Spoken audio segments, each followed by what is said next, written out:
The Silent Boy and the Dog Who Spoke.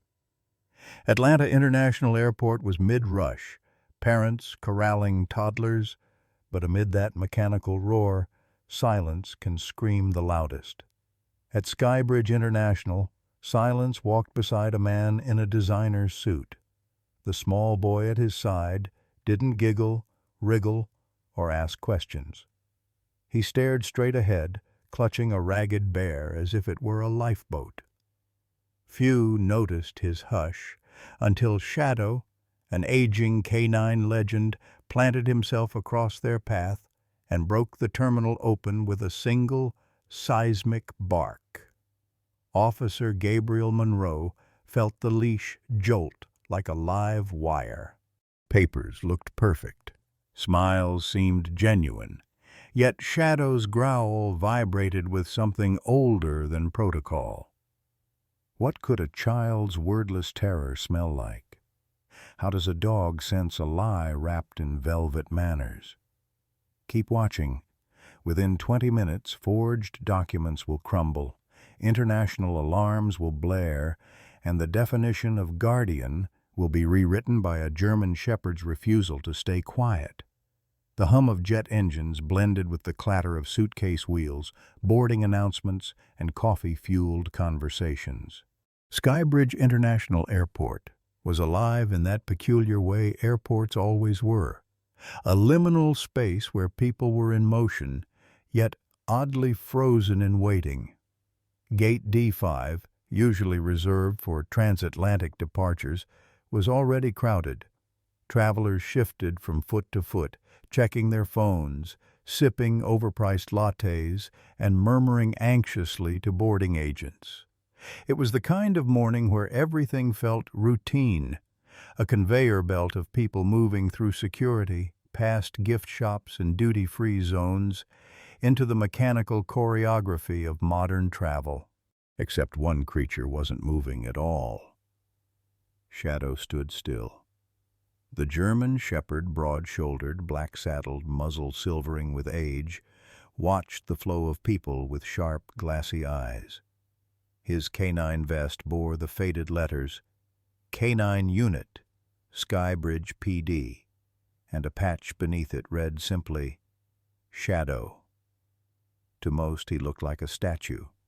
Still, professional, just another police dog doing his rounds.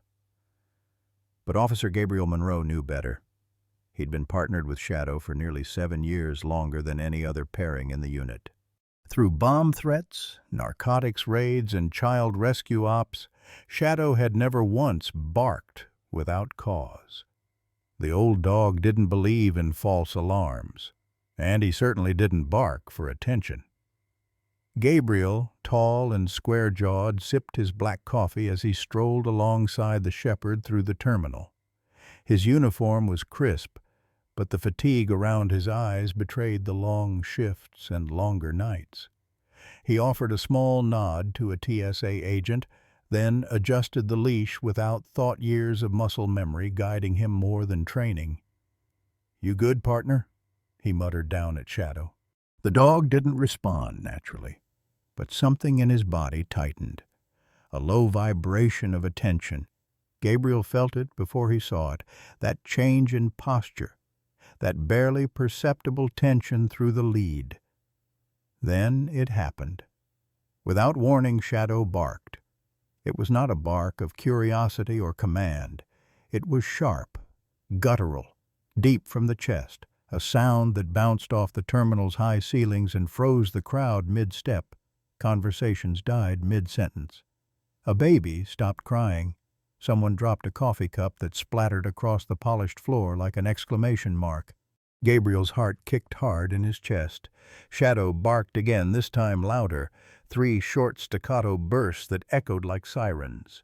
He yanked at the leash, pulling Gabriel toward the center of Gate D5, his claws skidding slightly across the tile. Passengers began backing away. "Everyone, step aside," Gabriel called out calmly but firmly, holding up his badge as he moved with purpose. His eyes scanned the crowd. Was it a threat? An abandoned bag? A hidden device? But Shadow wasn't looking at luggage. He was locked onto something else. Someone. Gabriel followed his partner's line of sight, threading between two suitcases and a woman whispering in French. And then he saw them. A man, impeccably dressed in a tailored charcoal suit, with slicked-back dark hair and thin wire-frame glasses. He stood with one hand on a sleek leather briefcase and the other resting on the shoulder of a small child. The child looked out of place. He couldn't have been older than 5. Pale skin, light brown hair, wide, unblinking eyes that stared past the crowd, past the noise, like he wasn't really there at all. He wore a cartoon print sweatshirt 2 sizes too large, and in his arms was a ragged teddy bear that had clearly seen better days. The boy didn't speak, didn't squirm, didn't seem aware of anything around him. But Shadow wouldn't stop barking. Gabriel's instincts flared. It wasn't the man's suit, or even the strange silence of the boy.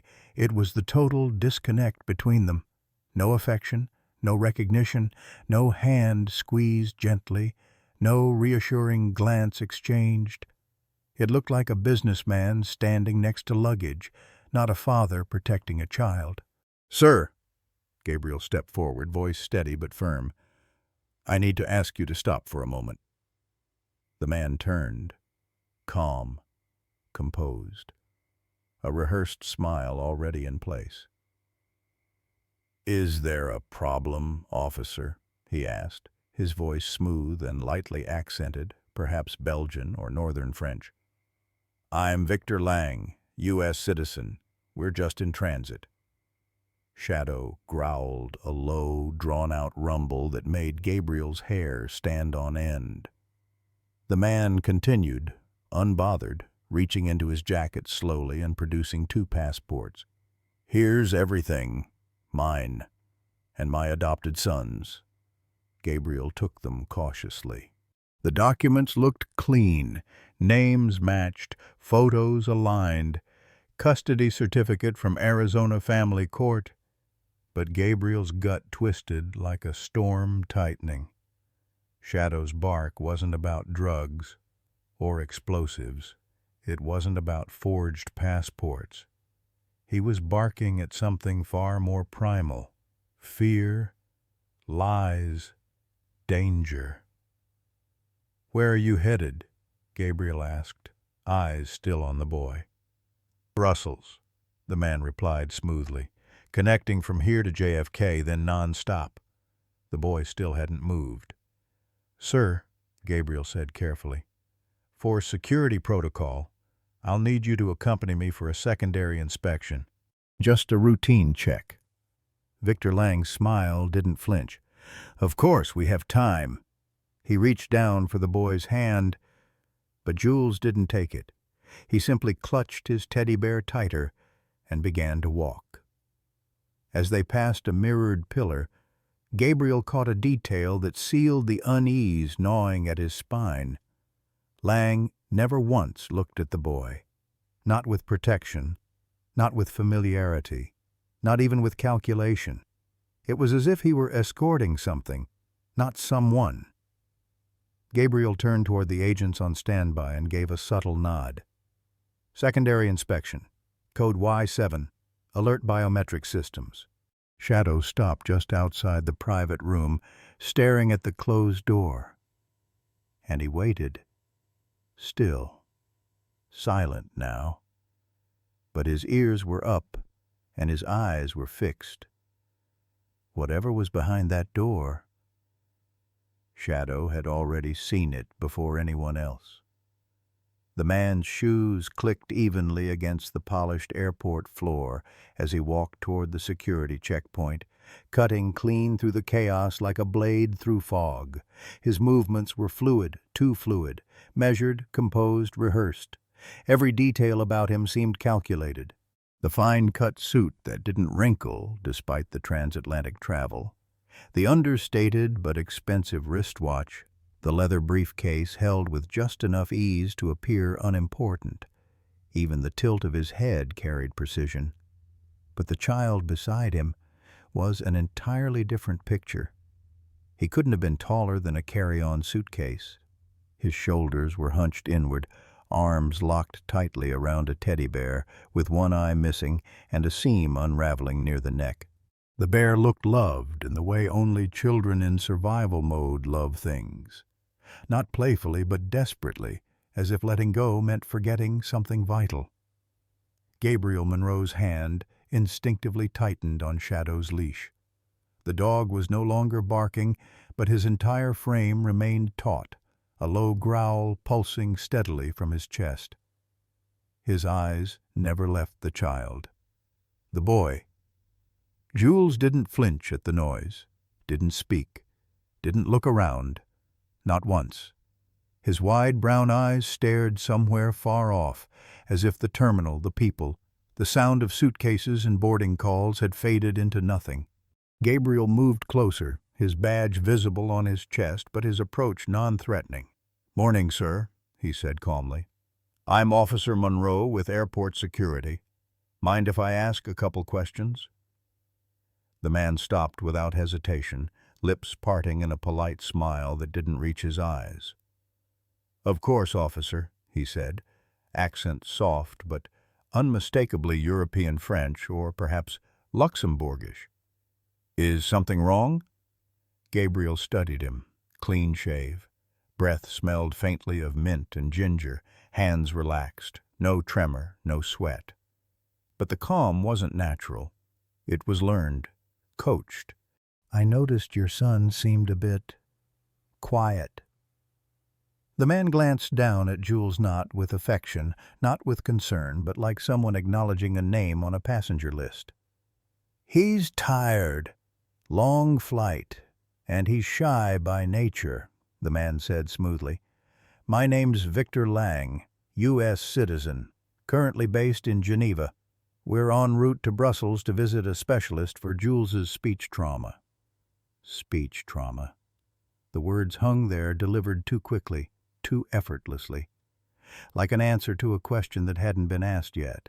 Gabriel gave a subtle nod, but Shadow's growl rose a note, his ears pinned forward, stance low and unyielding. Victor Lang glanced at the dog. "Is there a reason your partner is so agitated?" Gabriel ignored the question. "May I see your travel documents, Mr. Lang?" Lang didn't flinch.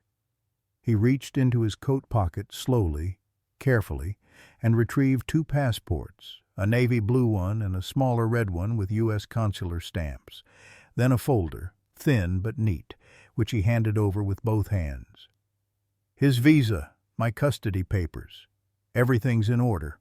Gabriel flipped through them slowly, his eyes scanning. Names matched. Birth dates.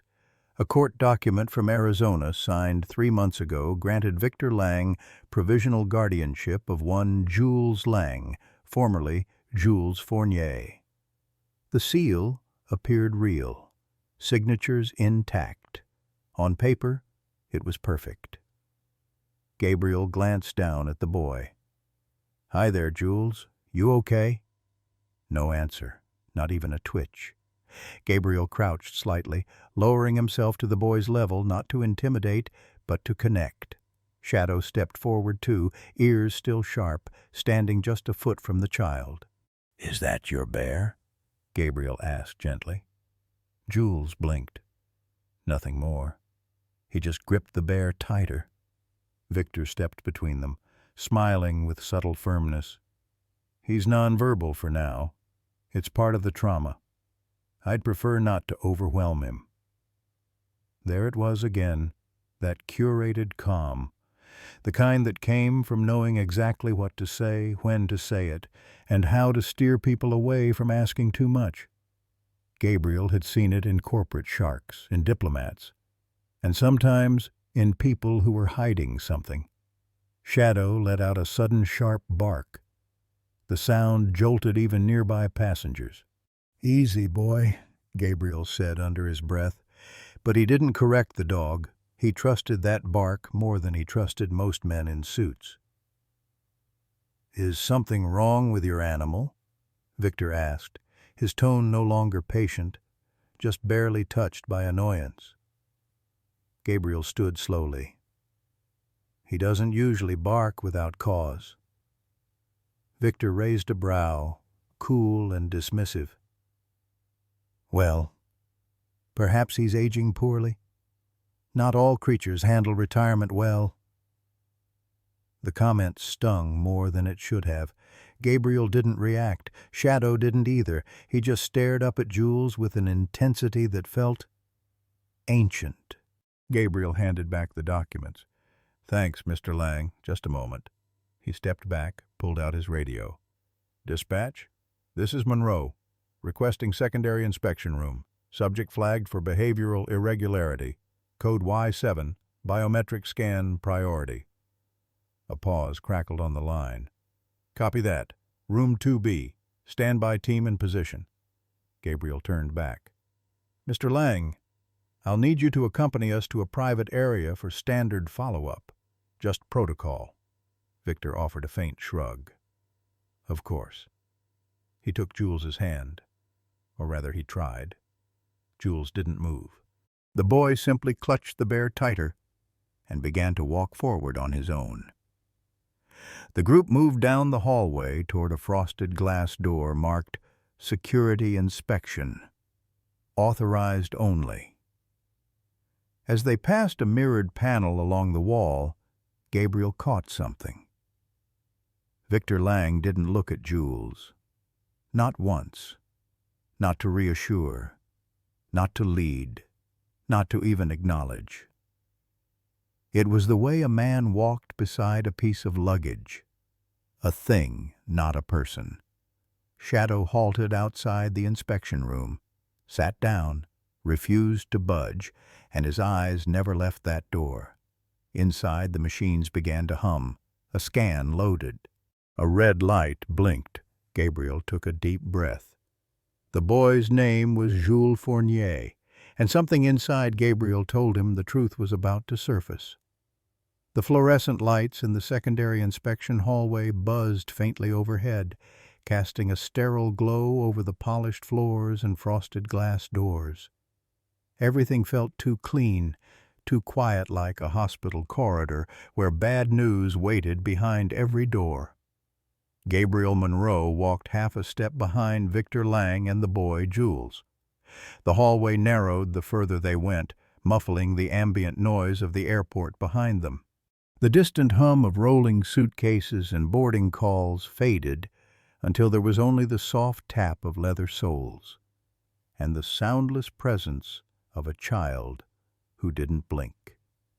Gabriel's every instinct was on fire. They were headed toward Room 2B, one of the biometric processing bays used for rare escalation protocols, usually reserved for high-risk travelers, falsified passports, or red flag immigration cases. Gabriel had only used it 3 times in his entire career. This would be the 4th. "Just in here," he said, opening the door and stepping aside. Victor entered first, adjusting his cufflinks. Jules followed without being told, holding his bear like it was the only gravity keeping him tethered to the floor. But Shadow didn't move. The German shepherd stopped cold just outside the threshold of the room. He sat down, shoulders squared, head high, eyes locked on the boy. His breath was steady, but his ears flicked in micro-reactions, reading the child's posture, sent stillness. Gabriel tugged the leash lightly. "Come on, partner." Shadow didn't budge. He wasn't guarding the boy. He was watching, waiting, as if something sacred was about to happen inside that room, and he didn't want to interfere, but refused to turn away. Gabriel gave up and unclipped the leash. "Stay here, then," he muttered. Inside the inspection room, the atmosphere was colder. Sleek, dark counters, a fingerprint scanner, facial capture software. A small monitor screen blinked softly with a log-in prompt. The air smelled faintly of disinfectant and metal. Victor Lang sat down calmly, his posture perfect, his hands folded in his lap. Jules climbed into the adjacent chair without instruction, still clutching the bear, his knees swinging just above the floor. A female technician entered, nodding once to Gabriel. "We'll begin with facial recognition," she said softly, her tone professional but uncertain. Even she could feel the tension clinging to the room like static. Jules didn't resist as the scanner aligned with his face. He didn't cry, didn't protest, but there was a profound absence in his eyes. No curiosity, no fear, just an empty stillness.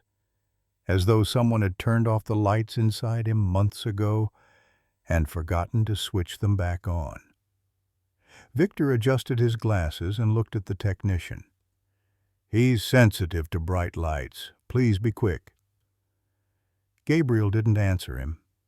Instead, he stared at the monitor, watching the progress bar crawl forward. 25%, 46%, 71%. The system pinged once. "Data cross-checking with Interpol and National Missing Persons Registry," the technician narrated, her voice more cautious now. Her fingers hovered above the keyboard, ready to override if needed. Gabriel shifted his stance. His heart was thudding not from adrenaline, but from something colder, something older. The quiet voice every seasoned officer learns to listen to when the world insists everything is fine. Victor pulled out a silk handkerchief and dabbed the side of his forehead. Not sweat, just habit. Controlled, predictable, still legally perfect. 82%, 94%. Outside, through the thin slit of glass in the door, Gabriel could see Shadow. The dog hadn't moved a muscle. He sat sentinel-like, tail curled around his paws, eyes locked on the boy through the glass. And then the sound came. A single beep, not green, not blue, red. The screen blinked. Match found. Status, missing, alert. Active name, Jules Fournier. Nationality, France. Reported missing 73 days ago. Case, open parent guardian. Match, negative guardianship. Authorization, unrecognized. Fraud, flagged. The technician gasped softly. Victor didn't move, didn't flinch. Gabriel stepped forward, his voice low but cutting. "Is there anything you'd like to clarify, Mr. Lang?" Victor finally looked up, and for the first time since their encounter at Gate D5, his mask faltered, not cracked, not shattered, just shifted. His lips pressed thin, and a small muscle near his right temple twitched. "I'd like to speak to my lawyer," he said simply. "No problem," Gabriel said. "We'll arrange that." But even as he said it, his eyes went to Jules. The boy didn't look at anyone. He just slowly curled into the chair, the bear still in his grip, small hands tightening around the soft fabric until his knuckles turned white. Outside the door, Shadow stood up. He didn't bark, he didn't growl, he just stared. And in that unblinking gaze, Gabriel saw it. Something ancient and unteachable. Recognition, not of a scent, not of a face, but of truth.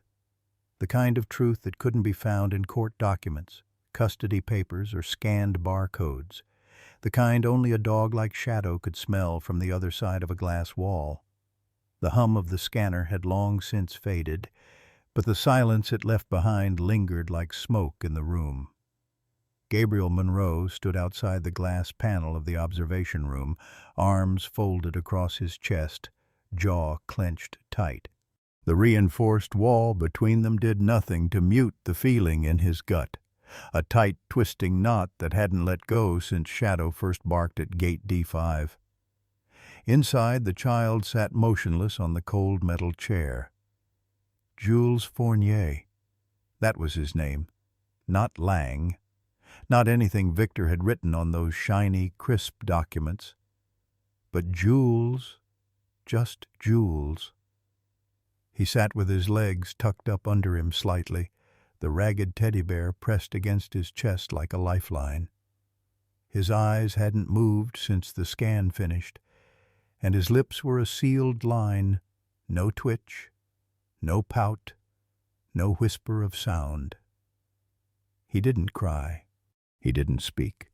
He just existed in that painful way some children learn to survive, by shrinking their presence until they become invisible.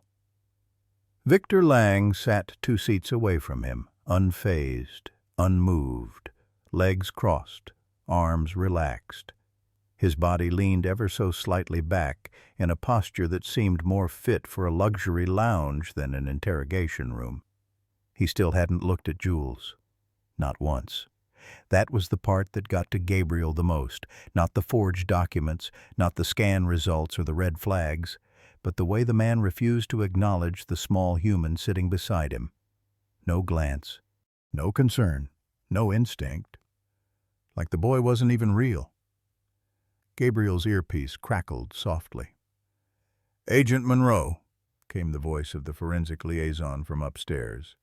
"We've completed the confirmation through Interpol. Facial scan matches 99.8%. The boy is Jules Fournier, French national, reported missing from Marseille 73 days ago." Gabriel didn't blink. And Lang? Nothing matching. Not listed on any official guardianship registry. The provisional Arizona custody paperwork is fake. Seals a digital composite not issued by the family court. So it was real, not a suspicion. Not a gut feeling, a fact. Jules had been taken. Victor had lied. And none of it, not the boy's silence, not the man's smooth answers, could drown out the sound of Shadow's bark, still echoing in Gabriel's memory like a gunshot that had shattered the whole illusion. Inside the room, the tension held steady like an invisible thread stretched tight across the floor. Jules remained curled into himself, his tiny frame nearly swallowed by the stiff metal chair. He hadn't looked at the agents, or the technician, or even the woman who had offered him a cup of water 10 minutes ago. He just kept holding that bear, its worn fabric damp from his palm, like it was the last piece of home that hadn't been taken. And still, Victor said nothing. He hadn't asked about the child, hadn't demanded a lawyer. He sat like a man at a layover waiting, maybe even bored, as if this was all just an unfortunate delay before the next flight. Gabriel exhaled slowly and looked down. At his feet, Shadow had resumed his silent post. He lay curled near the glass wall, head resting over his paws, eyes half closed but still alert. Every so often he would flick his gaze upward to Jules, not Lang, as if he were trying to catch something others couldn't see. There was a kind of understanding in the way Shadow watched the boy.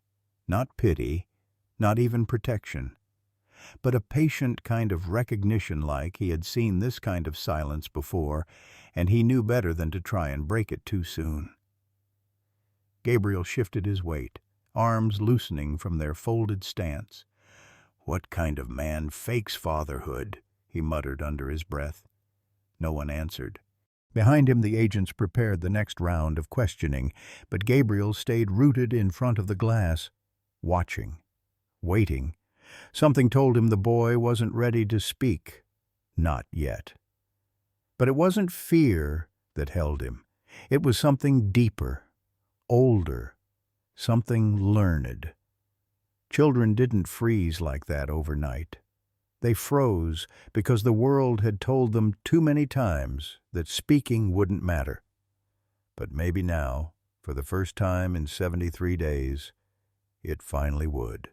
Gabriel looked back toward Victor, who sat cool and unreadable, as if he were already composing the story he would tell once the authorities let him go. Only this time, they weren't letting him go. The glass felt thicker suddenly, the silence heavier. Gabriel crouched beside Shadow. placing a steady hand behind the dog's ears. "You were right, boy," he whispered. "You smelled something the rest of us tried to reason away." Shadow didn't wag, didn't move, but his eyes were locked on Jules. And in that stillness, Gabriel understood something without a single word being spoken. Jules wasn't just lost. He had been erased. And now they would have to help him come back. The door to the observation room eased open with a soft pneumatic hiss, the kind designed not to startle. But Jules didn't flinch. He didn't lift his head or shift in his chair. He just clutched the teddy bear tighter, eyes fixed somewhere in the quiet space between presence and escape. The woman who stepped in didn't wear a uniform. No badge, no belt, no clipboard, just soft beige slacks, a moss-green cardigan, and a face that radiated warmth even in the sterile light. Maya Lynn, child trauma specialist, multilingual caseworker, and the one person in the building who knew how to move like a whisper. She closed the door behind her with care, took a slow breath, and walked into the room carrying a small plastic tray. On it, a bottle of water, a paper cup, and a small tin of crayons, the kind with the wrapper edges slightly frayed, like they'd been used by other small, uncertain hands. Victor Lang didn't look up. Jules didn't acknowledge her. But Maya had been here before. Not in this exact room, not with this exact child, but in the silent terrain of children who had forgotten what it meant to feel safe. She sat down without asking, not across from Jules, but beside him, leaving enough space that he wouldn't feel cornered, but close enough that he could feel her presence if he needed to. "Hi, Jules," she said softly in a near whisper. Her French was delicate, clear. "Je m'appelle Maya. I brought some colors, in case you feel like drawing." No demand, no pressure, just the offer of a tool. Jules didn't move. Maya waited, not impatiently, just openly. After a few long moments, she uncapped the bottle and poured water into the paper cup. Then, wordlessly, she slid it toward him, like someone offering peace in a place that didn't know what peace looked like. Still, no reaction. And then, something tiny shifted. Jules's fingers loosened slightly from the bear, just enough to free his right hand. He didn't reach for the water. He reached for the crayon tin. He opened it slowly, as if the sound might break something. Inside, a dozen colors. He chose blue first, a deep navy, and pressed the crayon to the page Maya had laid in front of him. At first the lines were abstract, scattered, hesitant. Then they began to take shape. A dog. Large, upright ears. A strong body, drawn with more confidence than a child his age should have had after 73 days of fear. Then a plain-winged and clumsy, like something imagined more than remembered. And finally, a figure. This one was drawn with slower strokes. A tall man, thin arms, glasses, a mouth made of a single straight line. But it was the eyes that made Maya's stomach tighten. He gave the figure cold eyes, 2 small dark circles, and 2 thick straight brows above them, like someone always looking down, always unblinking. Maya leaned in gently, careful not to cast shadow over his drawing. "Est-ce que c'est toi?" she asked, tapping the small stick figure beside the dog. Jules hesitated, then nodded barely. Maya smiled softly. "Et lui?" she asked, nodding toward the tall man with the cold eyes. Jules didn't move. Maya paused, then asked it with the tenderness of someone who already knew the answer. "C'est ton papa?" The crayon in Jules's hand stilled. He stared at the page for a long beat. Then, with a quiet voice so soft it barely escaped his lips, he whispered the word that cracked the room in half. No. Maya felt the weight of it land in the air between them like a dropped stone in still water. Outside the glass, Gabriel's shoulders tensed. He didn't need the translation. He didn't need to hear it again. That one syllable carried more than any document ever could. Victor Lang looked over, but not at Jules, at Maya. And for the first time, his calm expression fractured, just a hairline crack. The kind that begins at the edge of control and runs toward truth like a fault line. Maya didn't react. She turned back to Jules, whose eyes had finally met hers, not full on, not boldly, but long enough for her to see something that hadn't been visible until now. Fear that had found a name. She leaned in just a little closer, her voice a breath above silence. "Thank you, Jules." He said nothing more. But he didn't let go of the crayon, and in that, Maya understood he was still drawing his way back to safety. For a moment, silence became sacred. Maya sat still beside Jules, watching his small fingers trace over the same outline of the dog he had drawn earlier. He wasn't coloring anymore, just following the line, again and again, as if retracing it could keep something in place, or bring something back. Outside the glass, Gabriel stood next to a quietly humming monitor, arms folded tight across his chest. Shadow, ever still at his heel, let out a low exhale. Not a growl, not alert, just presence. Inside the room, Jules hadn't spoken another word, but something had shifted. Maya saw it in the way his shoulders sat less like a boy hiding and more like a child waiting.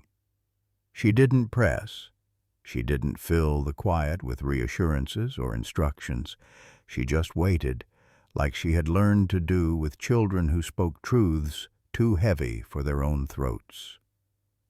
Then the door opened again, not with a jolt, but with quiet intention.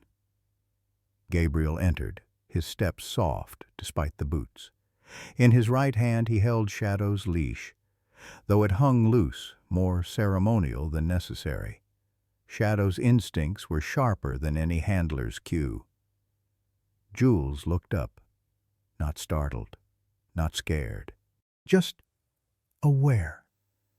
The dog stepped into the room like he knew where he was meant to be, not toward Maya, not toward Gabriel, straight to Jules.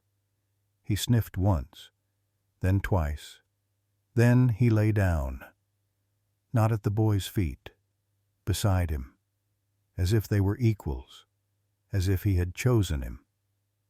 Jules looked at Shadow with eyes that were still rimmed with tiredness, but now held something else. Recognition. One hand let go of the crayon. It hovered, then gently, hesitantly, rested on Shadow's shoulder. The German shepherd didn't move, didn't flinch. But his eyes, those calm, amber sentinels, softened. And in the hush of that room Jules spoke. His voice was nearly inaudible, fragile. French-accented English, like a phrase he had memorized over and over, tucked under his tongue like a seed. Maman said, if I got lost, say I was looking for her. Gabriel felt it in his spine. Maya's eyes misted instantly. Shadow remained unmoved save for a slow blink, as if sealing a promise. The sentence hung in the air, more powerful than any affidavit, more damning than any fingerprint.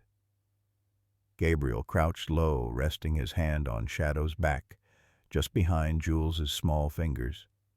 He didn't say anything. He didn't need to. Everyone in that room understood. Long before the Interpol ping lit up the screen confirming Jules Fournier, missing 73 days, age 6. Mother, Emily Fournier. Last seen, Marseille Airport. Witness reported. Child led away by unknown man. Victor Lang, if that was even his real name, had never been in any legal record as guardian, relative, or associate. His trail was as clean as it was chilling. But at this moment, facts weren't what pierced deepest. It was Jules's whisper.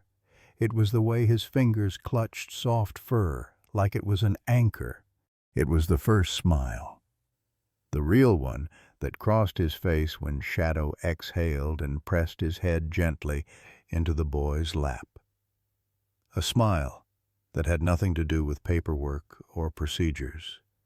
A smile that said, "I'm not alone anymore."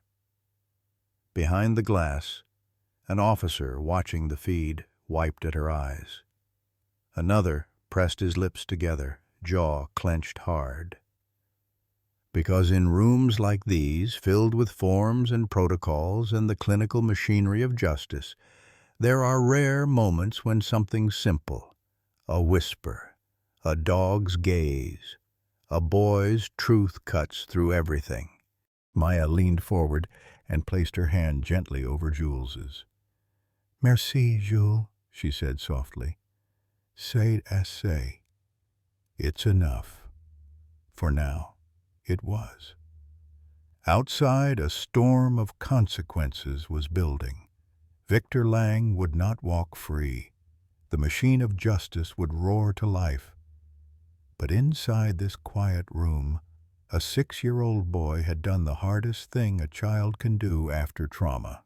He trusted. And Shadow the dog, with instincts sharper than law, had once again chosen rightly. In a quiet apartment above a bakery in Marseille, the walls had started to feel like paper. Thin, brittle, unable to hold the weight of absence. Camille Fournier hadn't slept in what felt like months. Time had lost meaning, blurred into a carousel of hours marked only by email timestamps and unanswered voicemails.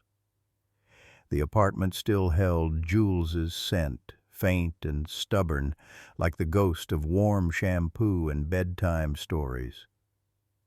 It had been 73 days. 73 days since she turned her head for less than a minute at the airport check-in counter, distracted by a text from work. One blink, and her son was gone. At first, everyone treated it like a misunderstanding. "Madame Fournier, are you certain he didn't wander to the restroom? Perhaps a relative picked him up? Children are curious. They hide sometimes." But Jules wasn't the type to hide. He was quiet, yes, thoughtful, always holding on to her hand even when she urged him to go explore. When the hours passed and security footage revealed a chilling silhouette, a man in a dark blazer gently guiding a small boy out a side exit, her world cracked open, and no one moved. The Marseille police filed the report. "We'll open a case," they said. But there was no Amber Alert, no press conference. Just bureaucratic shrugs and a warning not to speculate too much online. But Camille didn't care about protocols. She cared about Jules. She printed flyers herself, hundreds. She walked the docks, the train stations, the parks, handing them to anyone with eyes.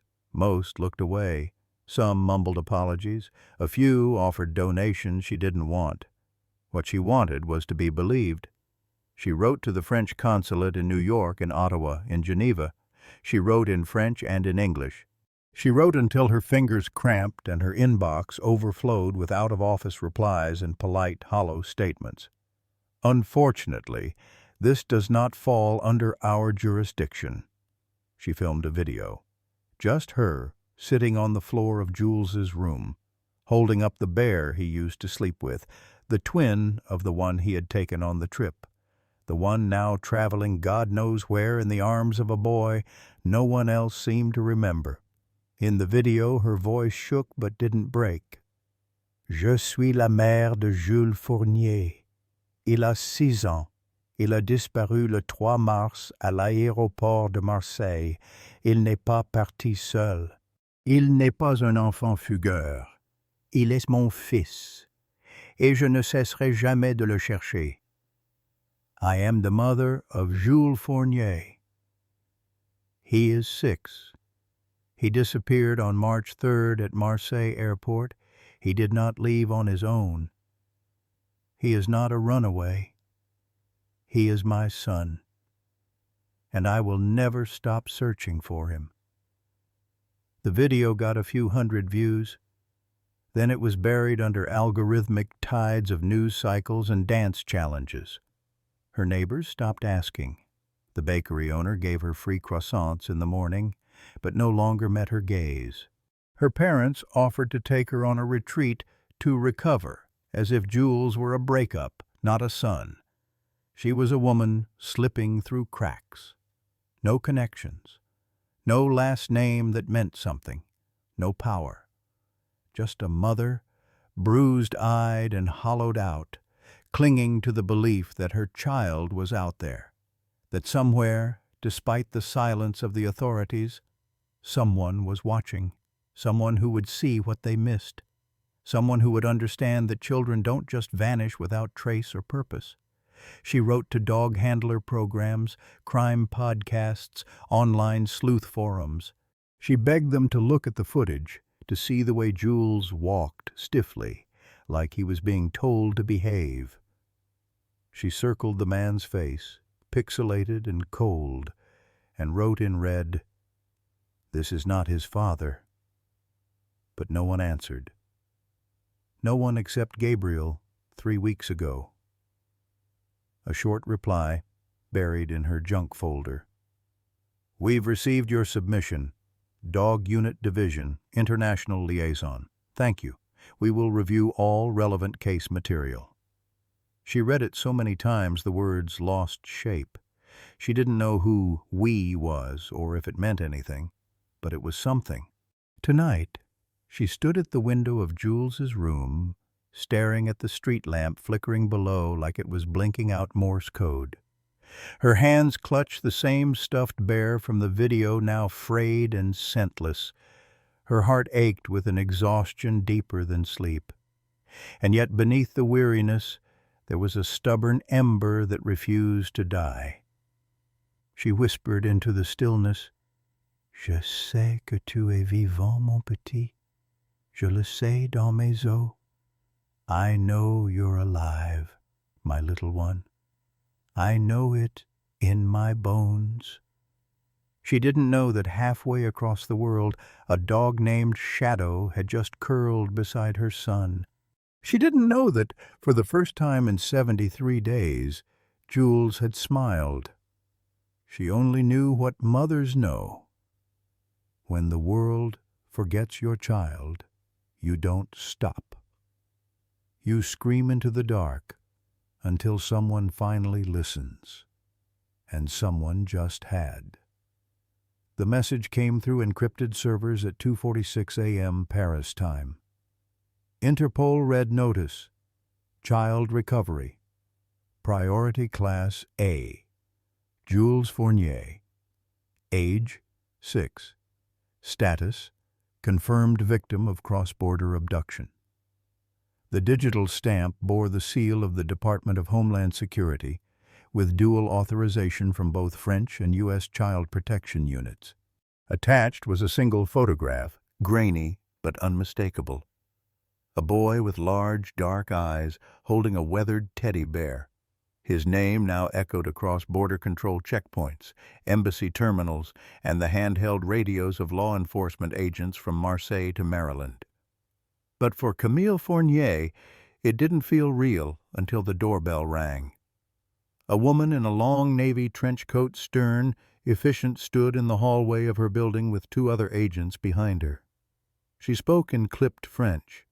"Madame Fournier, pack only essentials.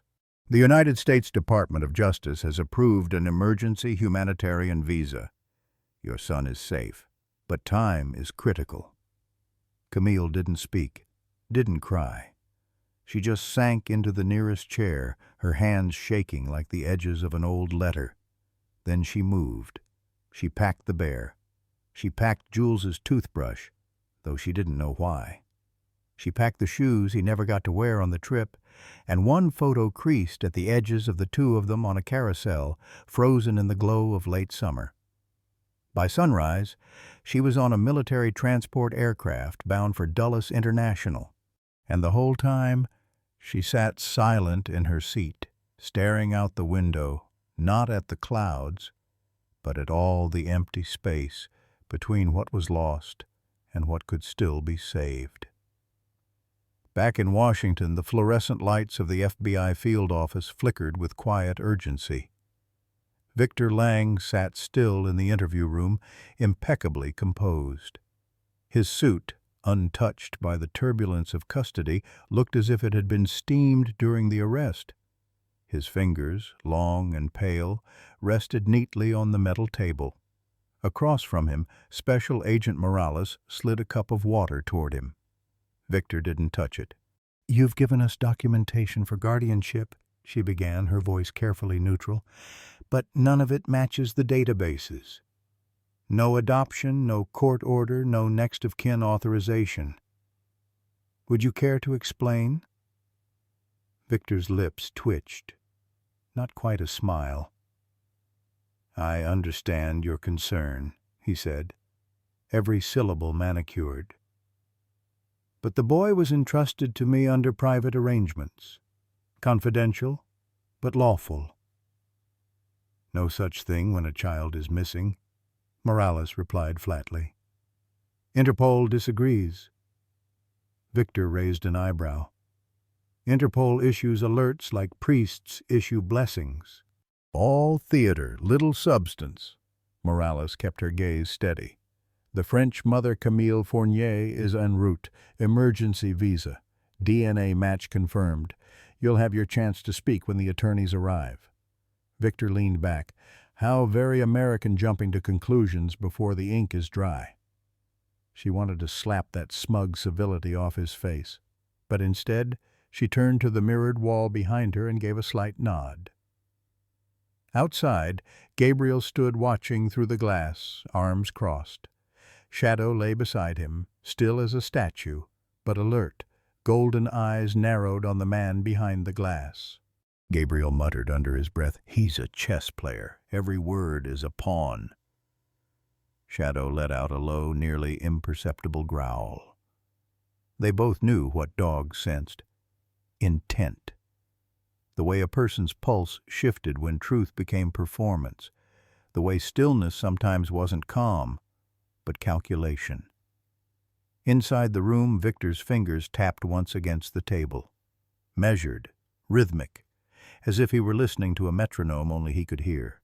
He said, "You're all looking at the wrong crime." Morales's eyes narrowed. "Enlighten me." Victor leaned forward, eyes cold. "The boy's past is more complicated than you think, and Camille Fournier may not be the hero you're hoping for." A silence, stretched long enough to feel like threat.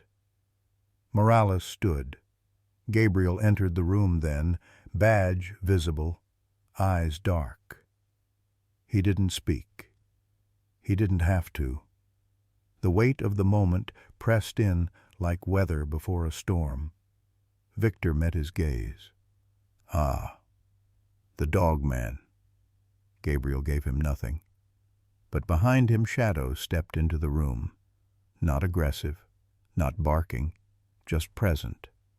And in that silence, something shifted. For the first time, Victor's jaw clenched. It was subtle, half a second. But Shadow saw it, smelled it, filed it deep in his memory. The scent of something rotten, dressed in Armani. Hours later, a digital chime echoed through the field office. Agent Morales stepped into Gabriel's office with a printout. Interpol confirmed. Camille Fournier's alert was valid. Cross-border abduction under sealed criminal networks. She reported the incident days before Victor's private jet left Nice. Gabriel's eyes darkened. So, we're dealing with organized trafficking. More than that, Morales said. Victor Lang isn't even his real name. He has 6 aliases across 3 passports. A pause. Get Camille here as soon as the plane lands, Gabriel said, and keep that man in the chair. At 11:22 p.m., a black SUV pulled into the tarmac exit of Dulles. Camille stepped out, trembling, pale, thinner than the photographs had shown, but her eyes burned with one thing: a mother's reckoning. And in the distance, under soft airport lights, a German shepherd named Shadow turned his head toward the arriving wind, as if he already knew something was about to change. The room was quiet, too quiet for a space built for healing. Muted colors, soft chairs, walls painted with murals of sailboats and giraffes meant to feel warm, but the air was still thick with waiting. A digital clock ticked with a sound too sharp. Jules sat on the edge of a couch that was too big for him, his tiny hands clutching his bear like it held all the pieces of a map he was afraid to follow. Gabriel stood behind the observation glass, arms crossed, tension in the set of his shoulders. Shadow was beside him, perfectly still but alert, his ears half raised, nose twitching, sensing the shift in atmosphere before anyone else. Maya Lin sat across from Jules, speaking gently in French. Tu veux un jus de pomme, mon cœur? Jules didn't answer. He was looking at the door, not scared, not hopeful, just waiting like children do when they don't dare to believe in rescue. Then came the sound no protocol could predict. Jules! It wasn't spoken. It was screamed raw, cracked at the edges, torn from the lungs of a woman who had imagined this moment in every possible way and still wasn't ready. The door flung open, and Camille Fournier stumbled into the room, tears already streaking her face, her bag still on one shoulder, passport dangling from a clenched fist. She looked like someone who'd fought time itself and lost years along the way, but her eyes were locked on one thing only: the small boy in the corner with the bear. Jules froze. The bear fell from his lap.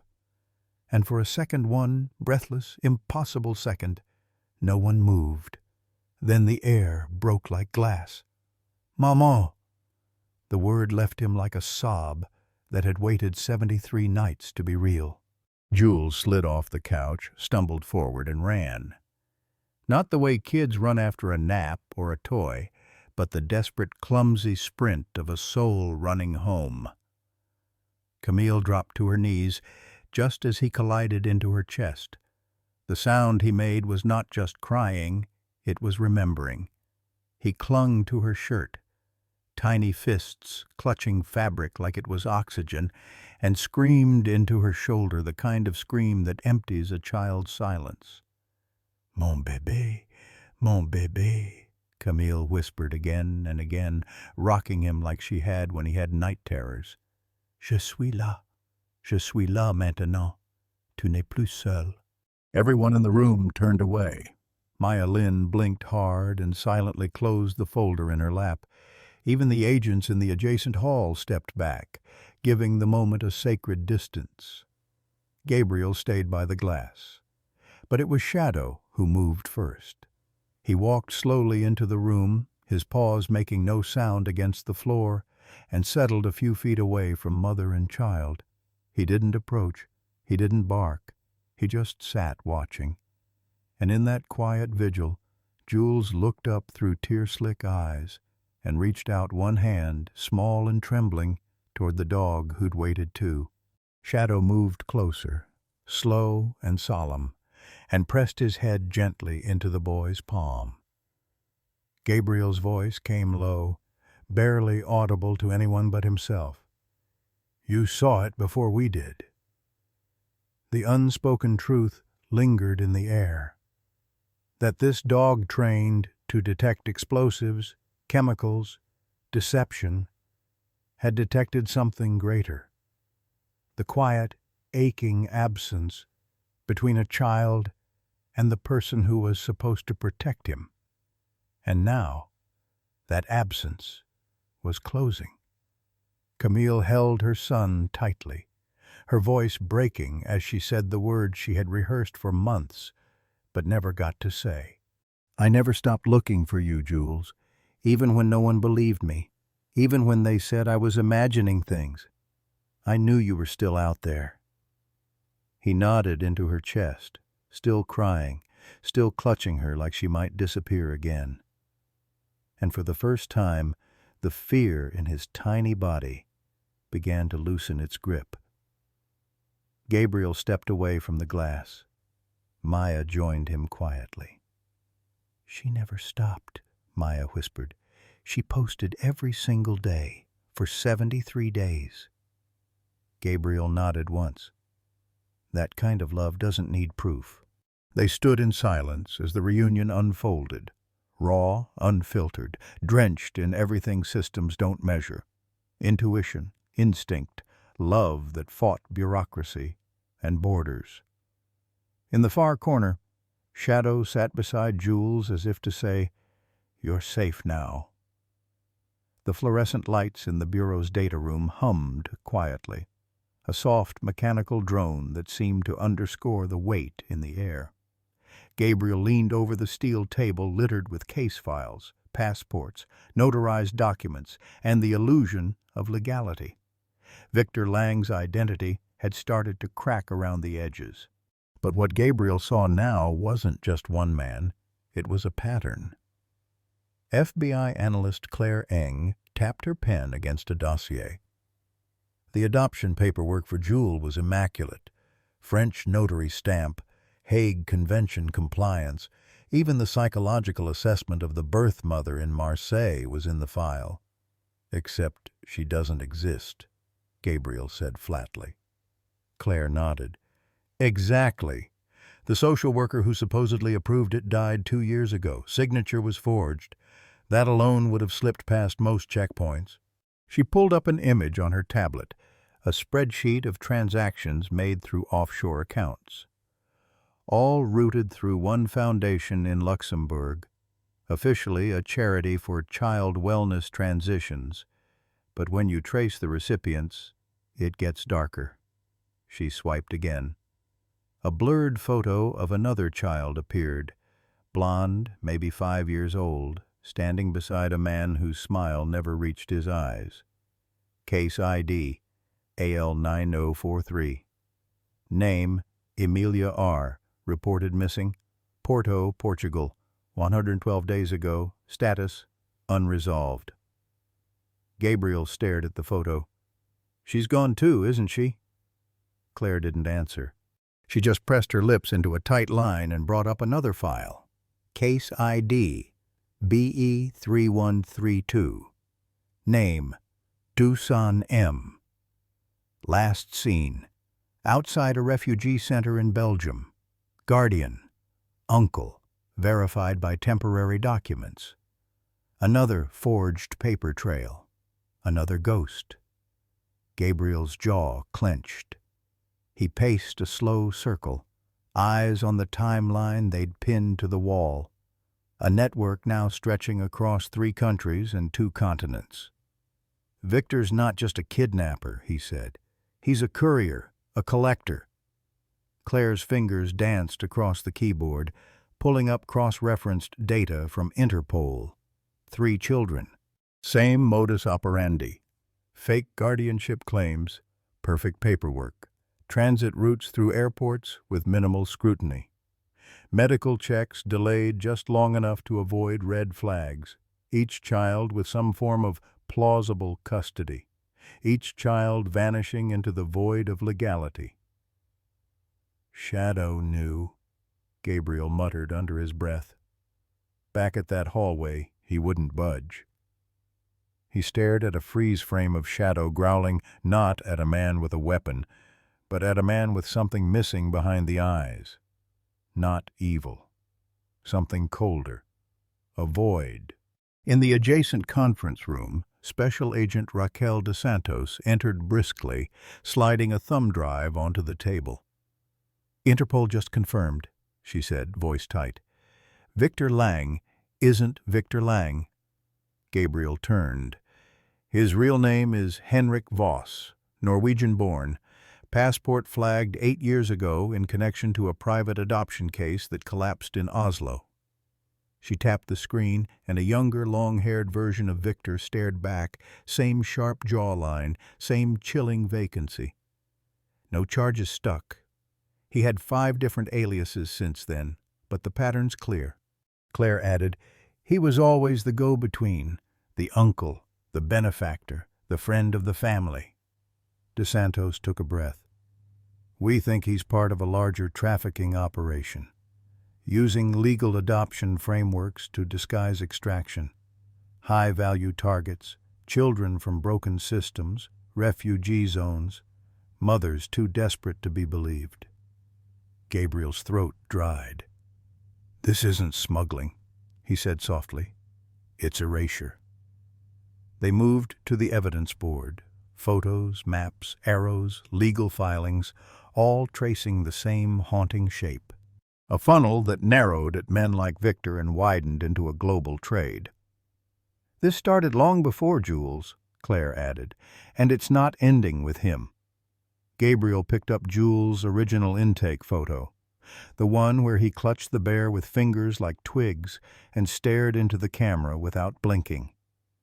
He remembered the boy's silence, the way he didn't flinch when they took Victor away, the way he only breathed again when his mother screamed his name across a room. "Where's Victor now?" Gabriel asked. Dos Santos replied, "Refuses to speak without an attorney. We're holding him on child endangerment and identity fraud, but we'll lose him unless we prove more," Gabriel finished. Claire lowered her voice. "There's chatter that he was meant to fly out again tonight. Different child, different papers, same handler." Gabriel's eyes burned. Shadow padded into the room as if on cue, quiet and deliberate. He circled the table, then stopped beside Gabriel, eyes steady. Gabriel ran a hand down his thick fur. "Then we stop pretending this is just about Jules." A long pause followed. Dos Santos straightened her jacket. "And start building the case that burns it all down." They brought Victor in just after dawn. Chain-cuffed, neutral-colored jumpsuit, clean-shaven like he was preparing for a portrait, not an arraignment.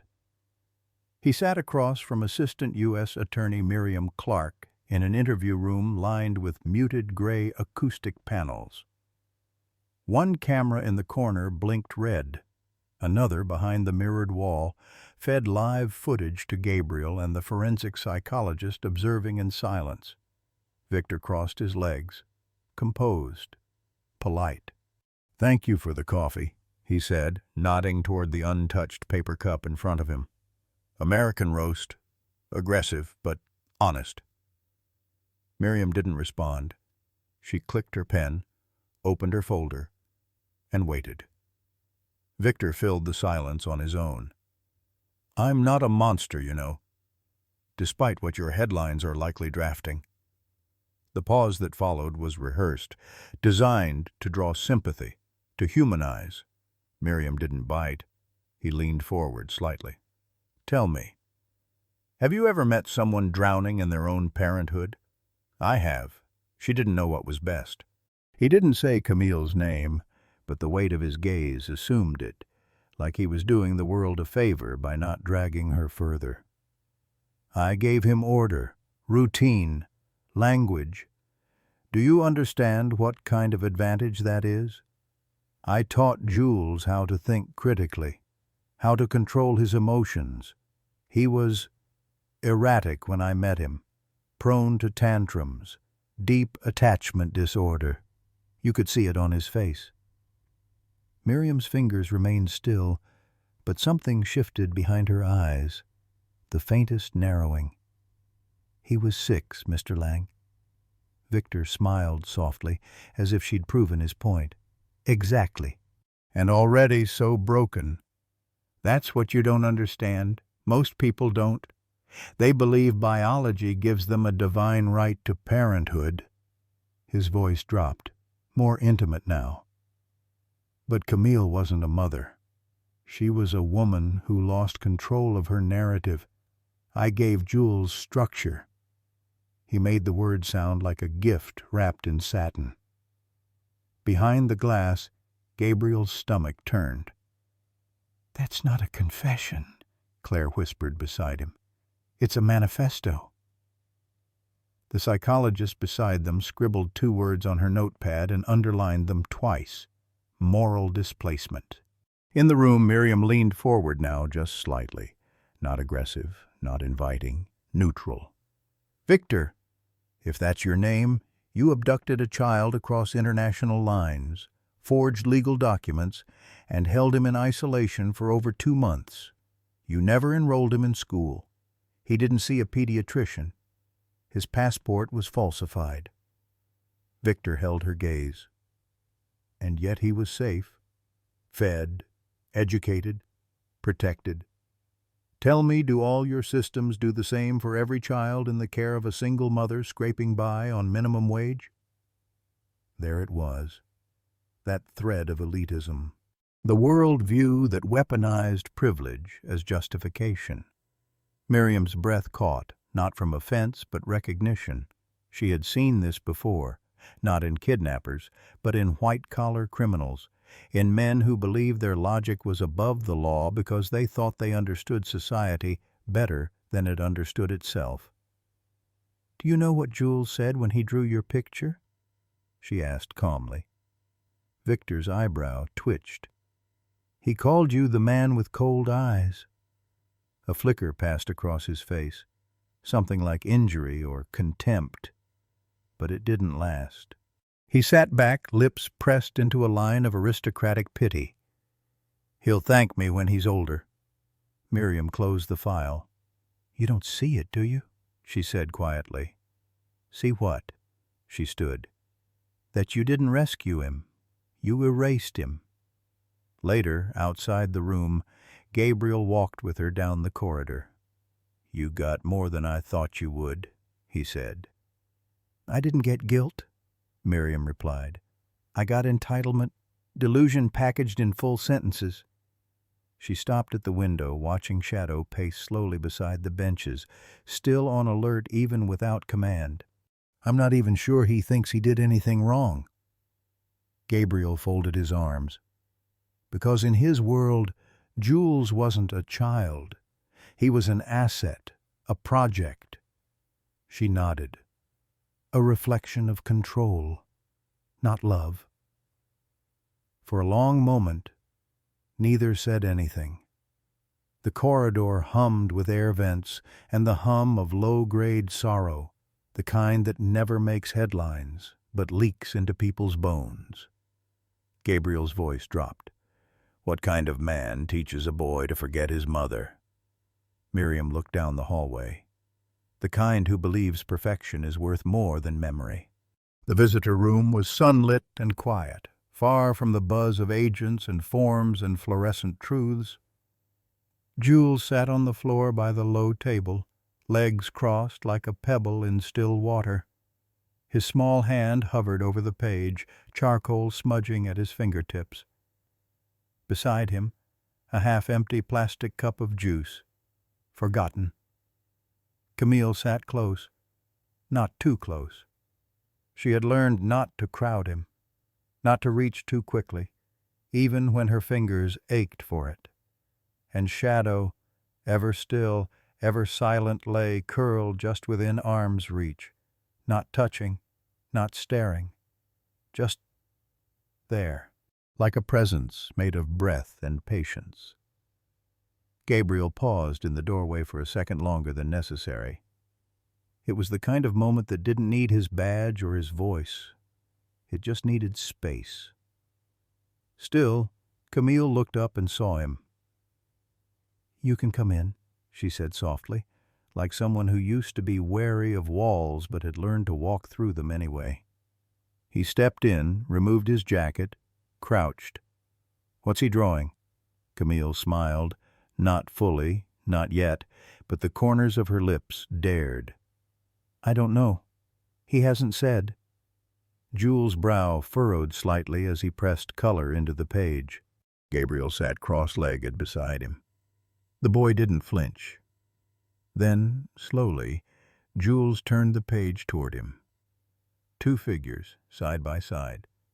One was unmistakably a dog shadow, with his perked ears, his intelligent eyes.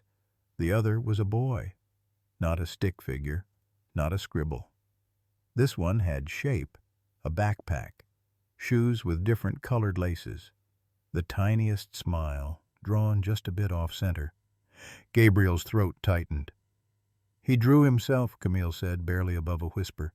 "He hasn't done that since Marseille." Shadow looked up, almost sensing the weight in the air, and gently placed his chin on Jules' ankle. The boy didn't move, but his free hand slid down and rested on Shadow's head. Camille's eyes flooded, and this time she didn't wipe them away. "I never thought I'd see him play again," she whispered. "Never thought I'd hear him laugh, or pick his own colors, or draw something that wasn't just lines and shadows." Gabriel stayed quiet. Some truths didn't need commentary. After a moment, Camille looked up at him. Her voice steadied, but there was something new in it now. Something rising. "I want to make a request." He nodded, inviting her to continue. "Shadow saved my son. Not just in that airport. Not just from Victor. He opened something in him. Held it open." She swallowed hard.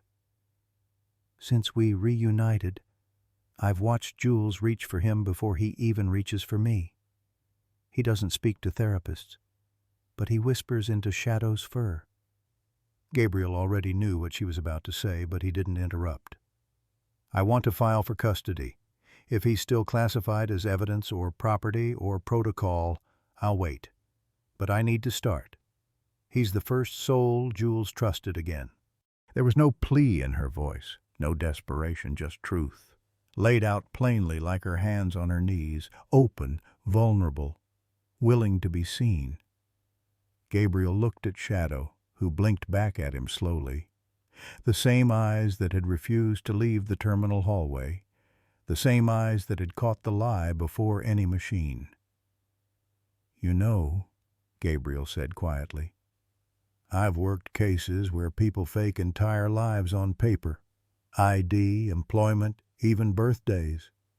But I've never seen a child trust a lie." He turned to Jules. "And I've never seen a dog pick a side and stay unless it was the right one." An hour later, as Camille packed up the crayons, Jules reached for the drawing and folded it carefully into her bag. Shadow stood. Gabriel hesitated at the door. "You know, legally, there will be pushback," he said.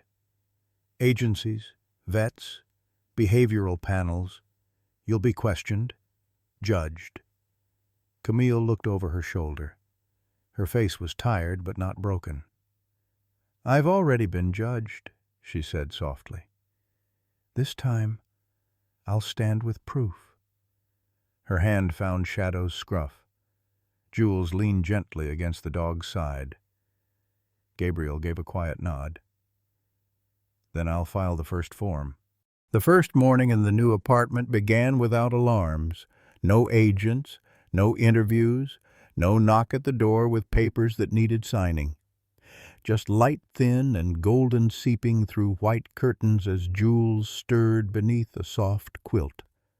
And Shadow, lying at the foot of the bed like a sentinel that had finally exhaled. No harness, no patch, no leash. Just fur, breath, stillness.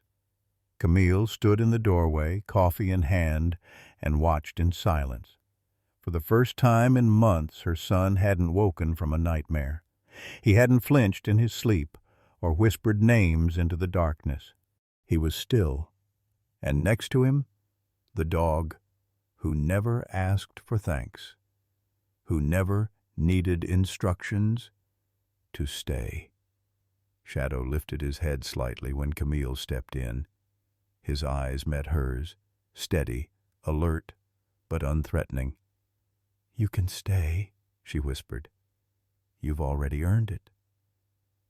By mid-morning, Jules was padding barefoot through the small living room, clutching a peanut butter sandwich that had more smears on his fingers than bread. Shadow followed, not too close, not too far, just enough that the rhythm of their steps somehow matched. Jules turned toward the window, pressed his face against the glass. Down below, a dog barked. A bus rumbled past.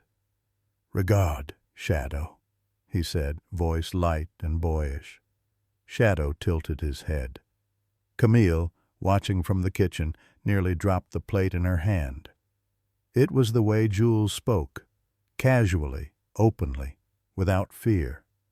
She hadn't heard that tone since before the man with cold eyes, before the silence became armor.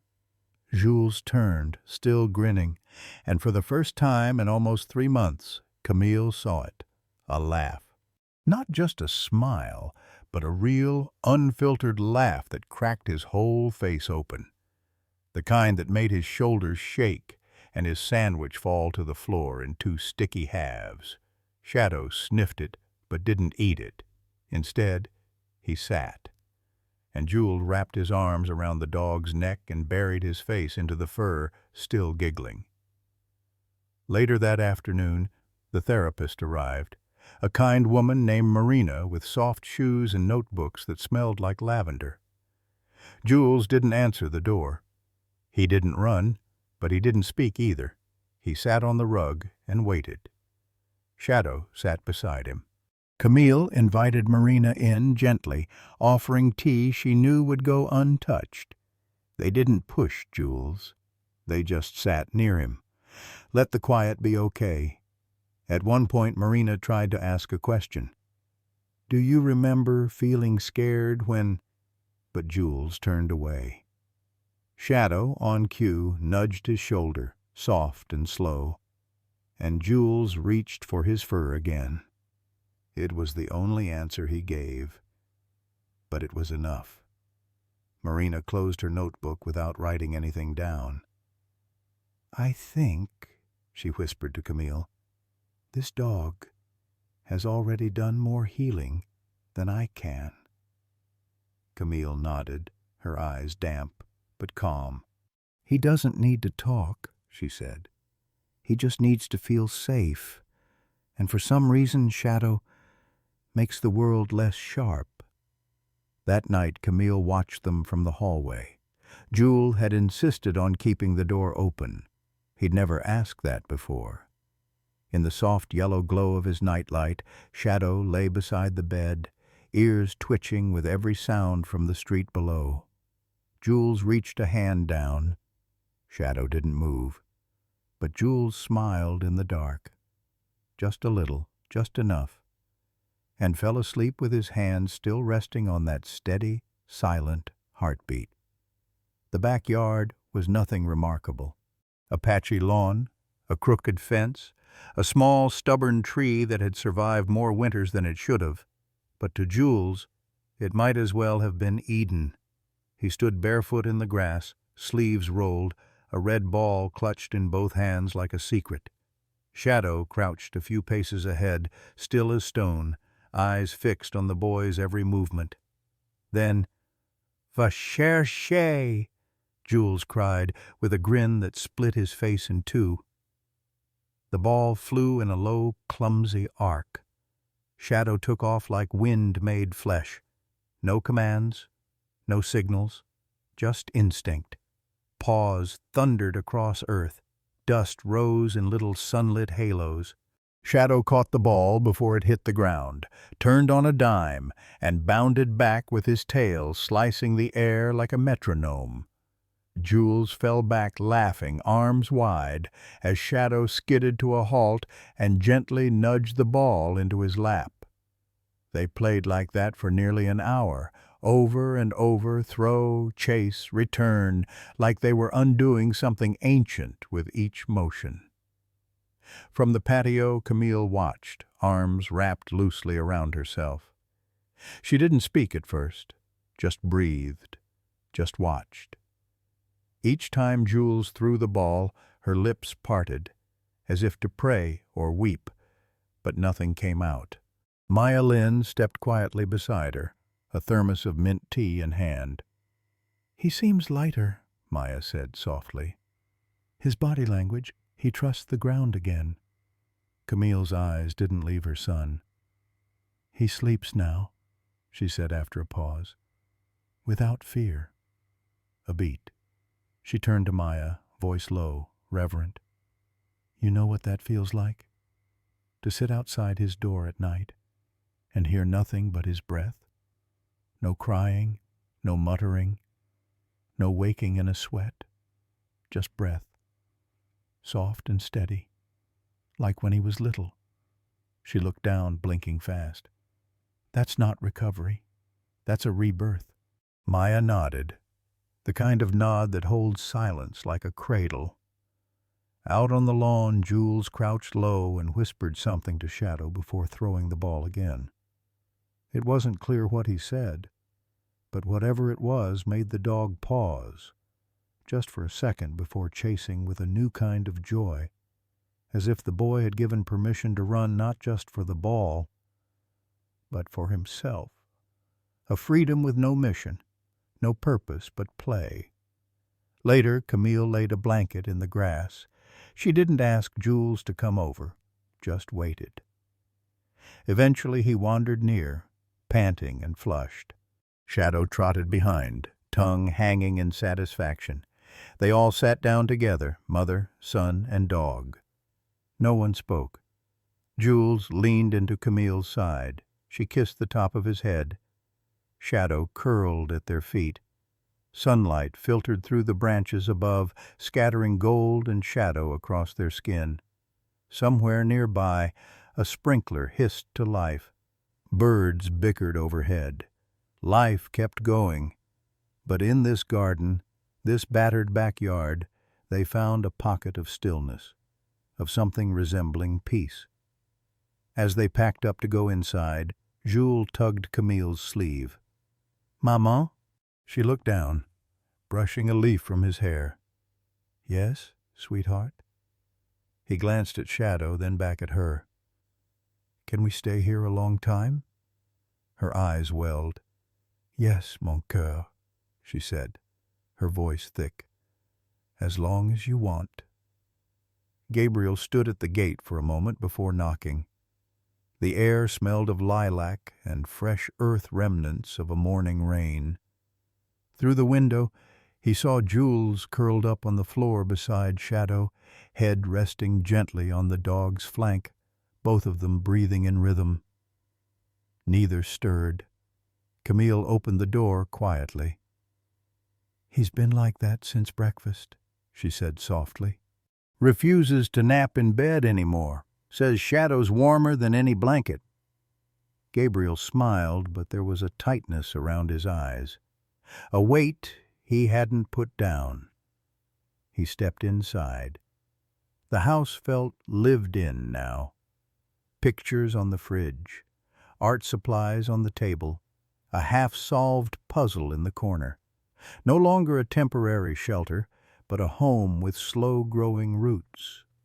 Camille led him to the kitchen. Steam rose from 2 mugs on the counter. "I didn't want to do this over email," she said, offering him one. "Or in an office." Gabriel raised an eyebrow. "Do what?"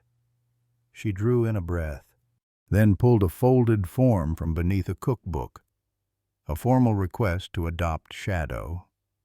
His name, his microchip registration, his decommissioning documents, all neatly attached.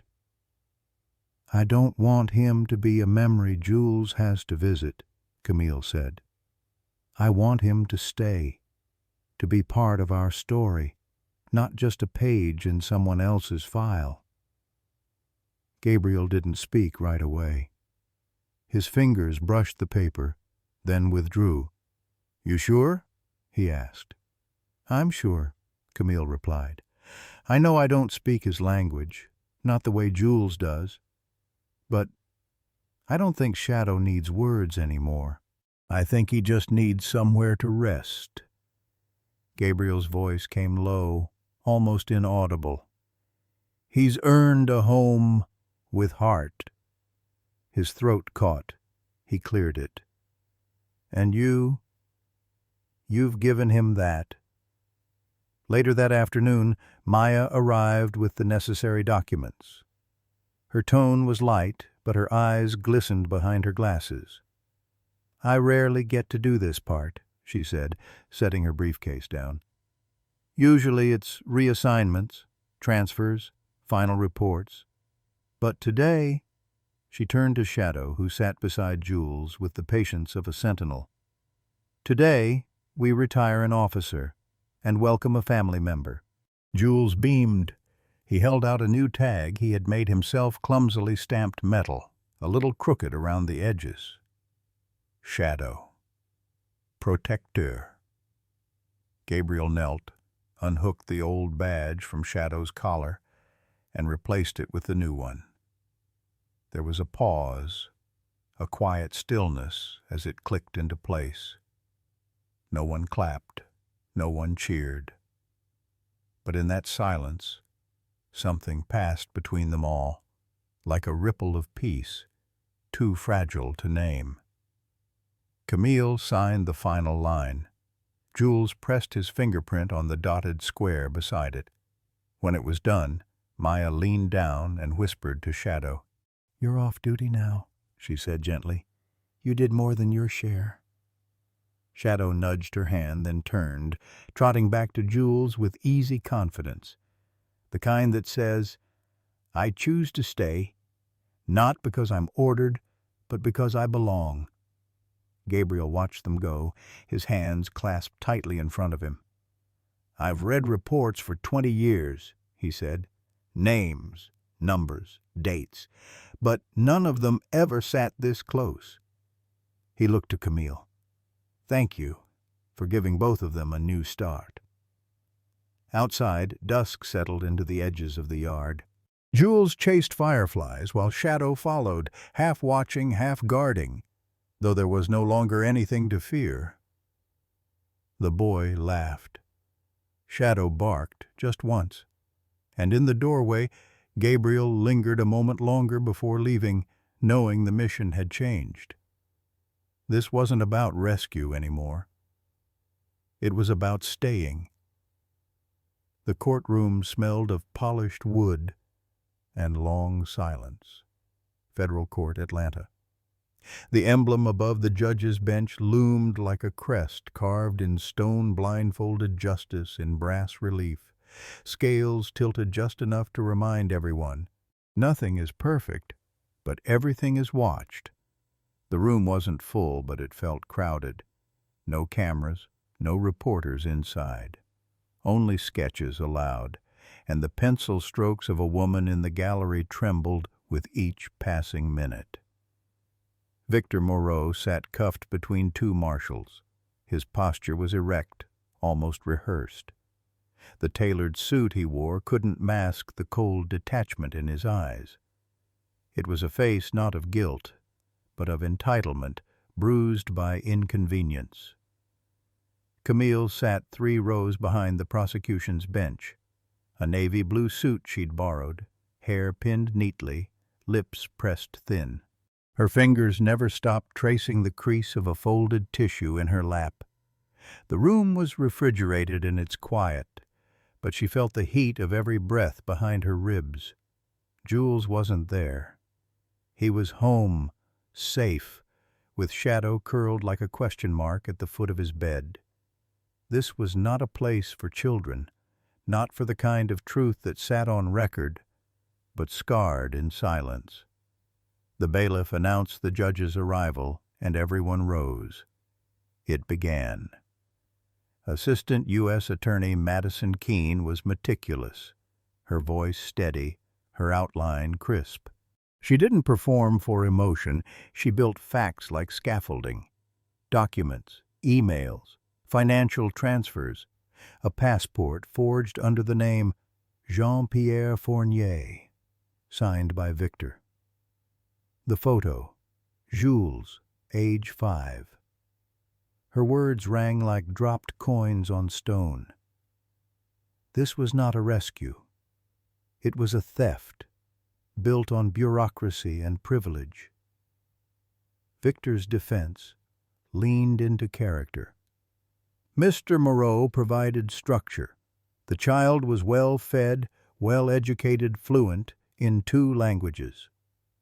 Obedient? Keene countered, voice sharper now. He learned silence out of necessity. That's not education. That's erasure. Camille watched Victor's jaw twitch. She remembered that same jaw clenched at parent-teacher meetings during visits when Jules hadn't drawn a single picture in weeks. He had rewritten Jules's entire story and believed it made him a savior. At recess, Camille stood in the hallway alone. A marshal nodded to her in passing. She nodded back. Her legs trembled only once when no one was watching. Outside the courtroom doors, the press waited, held back by metal barricades and the knowledge that this wasn't a media trial. But it didn't stop the murmurs. Headlines had already started brewing. Philanthropist or predator? French citizen on trial in U.S. courtroom over custody fraud. Adoption system loopholes under fire. But inside this hallway, Camille wasn't a headline. She was just a mother holding the silence of too many nights. Gabriel arrived moments later, briefcase in hand. He handed her a bottle of water and said nothing at first. Just stood beside her, his presence like ballast. "Today's for facts," he finally murmured. "Tomorrow, we bring Jules's voice." Camille nodded, eyes glassy. "He still calls him sir in his sleep," she whispered. "Like he's afraid not to." Gabriel didn't reply. He didn't need to. When court resumed, Victor requested to address the bench. His voice carried the same cool precision that once had fooled embassy workers, international aid staff, and legal consultants. "I did what I believed was right. The child needed discipline. His mother was emotional, reactive. I gave him a future. No remorse, no acknowledgement of trauma, just the conviction of a man who thought logic was law." Madison didn't interrupt, but when he finished, she stood slowly. "Your Honor," she said, "this is not a confession. It is a justification for kidnapping under the veil of nobility. Let the record show. This was never about the child's best interest. It was about control." Camille didn't speak in court that day. Her moment would come. For now, she watched the system do what she'd once believed it never would. Listen. For the first time in 2 years, her voice had reached farther than a locked embassy door or an unanswered email. It echoed in testimony. It gathered in the eyes of strangers who finally looked back without doubt. It mattered. And when court recessed for the day, Camille didn't crumble. She stood. She walked past Victor without turning. And when she exited into the Atlanta dusk, she felt, for the first time, that the ground beneath her was solid again. The courtroom air felt denser that morning.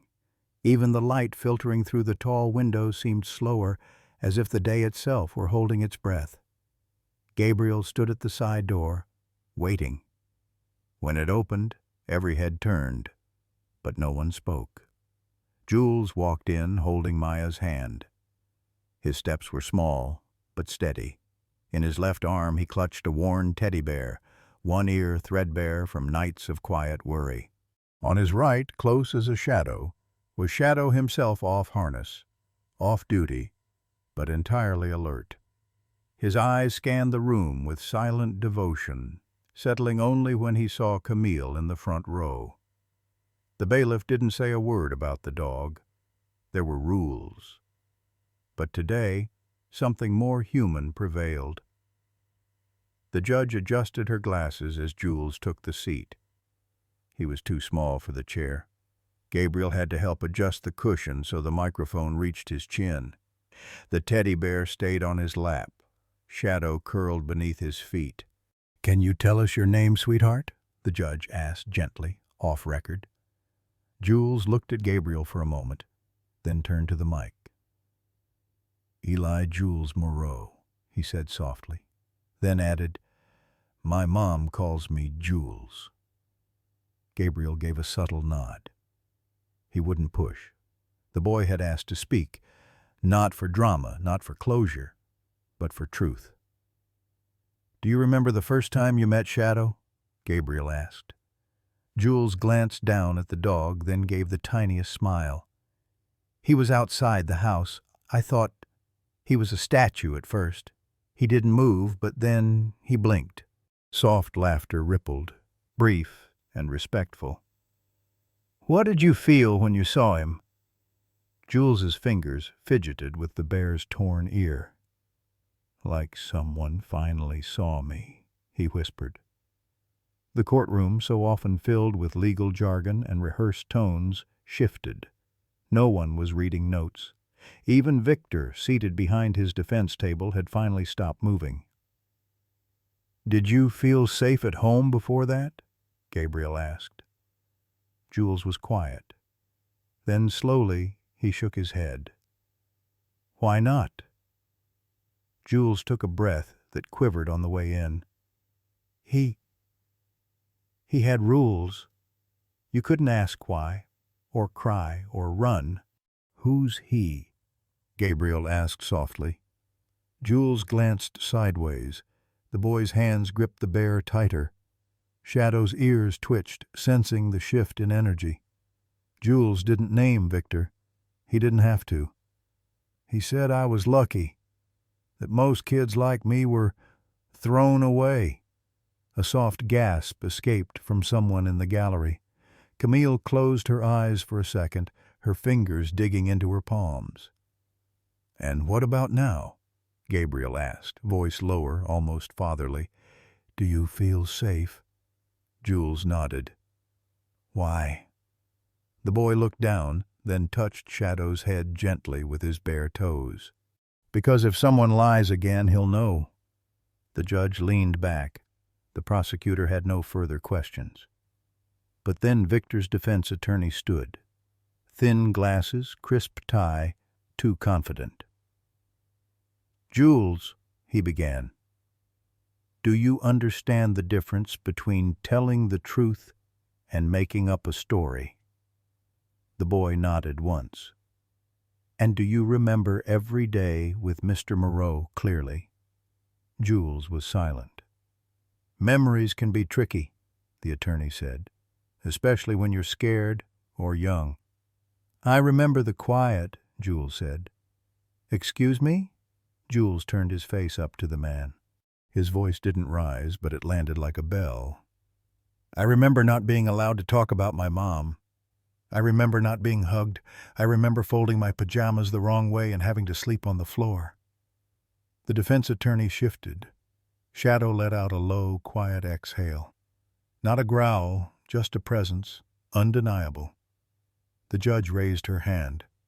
"That's enough," she said. As Jules stepped down, applause almost broke, but it didn't. People wanted to cheer. But it wasn't the moment.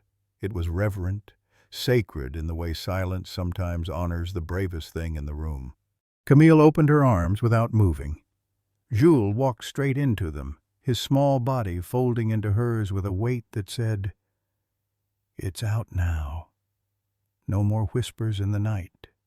No more truths trapped inside drawings. Just a boy, a bear, a mother, and a dog who'd stood between them and the dark."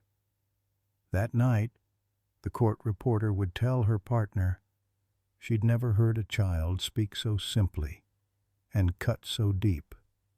And in an email exchange with Interpol, Gabriel would write just one sentence in his report.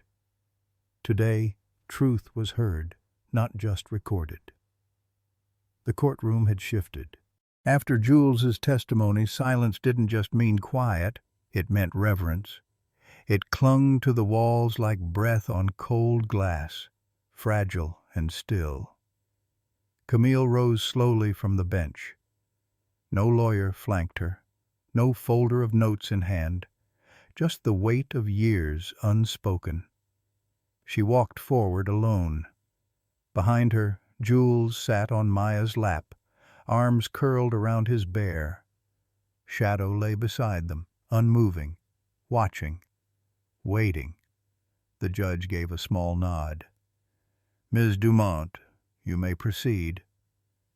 Camille took a breath that trembled, then found steadiness somewhere deeper. "When I first reported my son missing," she began, "I was told to stay calm." Her voice was low, steady. "They told me that maybe I'd misplaced something, that maybe my memory was playing tricks, that I should trust the system." She looked across the room, not at Victor, but past him, toward the space where too many mothers had once stood. "They said I was emotional, that he was respectable, that a child would be safer with someone who had order, resources, structure." A pause. The room didn't move.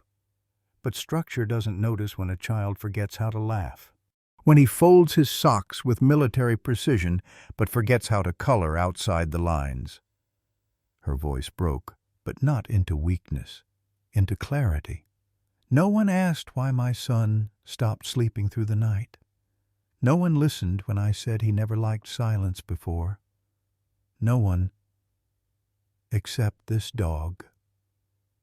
She turned, nodded once at Shadow. "He didn't need to speak my language. He only needed to feel it, the fear, the stillness, the way Jules held his breath when someone used the wrong tone." A sniffle rose from somewhere in the gallery. Camille went on. "I wasn't perfect. I didn't have a big house. I didn't have letters after my name. But I had love. I had instinct. I had every fiber in my body screaming that something wasn't right, and still, I was told I was too emotional." She turned to the judge then. "I ask this court to remember when a woman speaks with fire, it's not because she's hysterical. It's because she's been screaming into silence for far too long." Even the stenographer paused, the keys falling still for half a breath. The judge looked down, blinking once, twice, too slowly. Victor sat still at the defense table, eyes narrowed, jaw clenched. But no one was looking at him now. All eyes were on the mother who had refused to let her grief harden into bitterness. Camille placed her hand over her heart. "My son plays now," she said softly. "He draws. He dreams. He sings in his sleep again.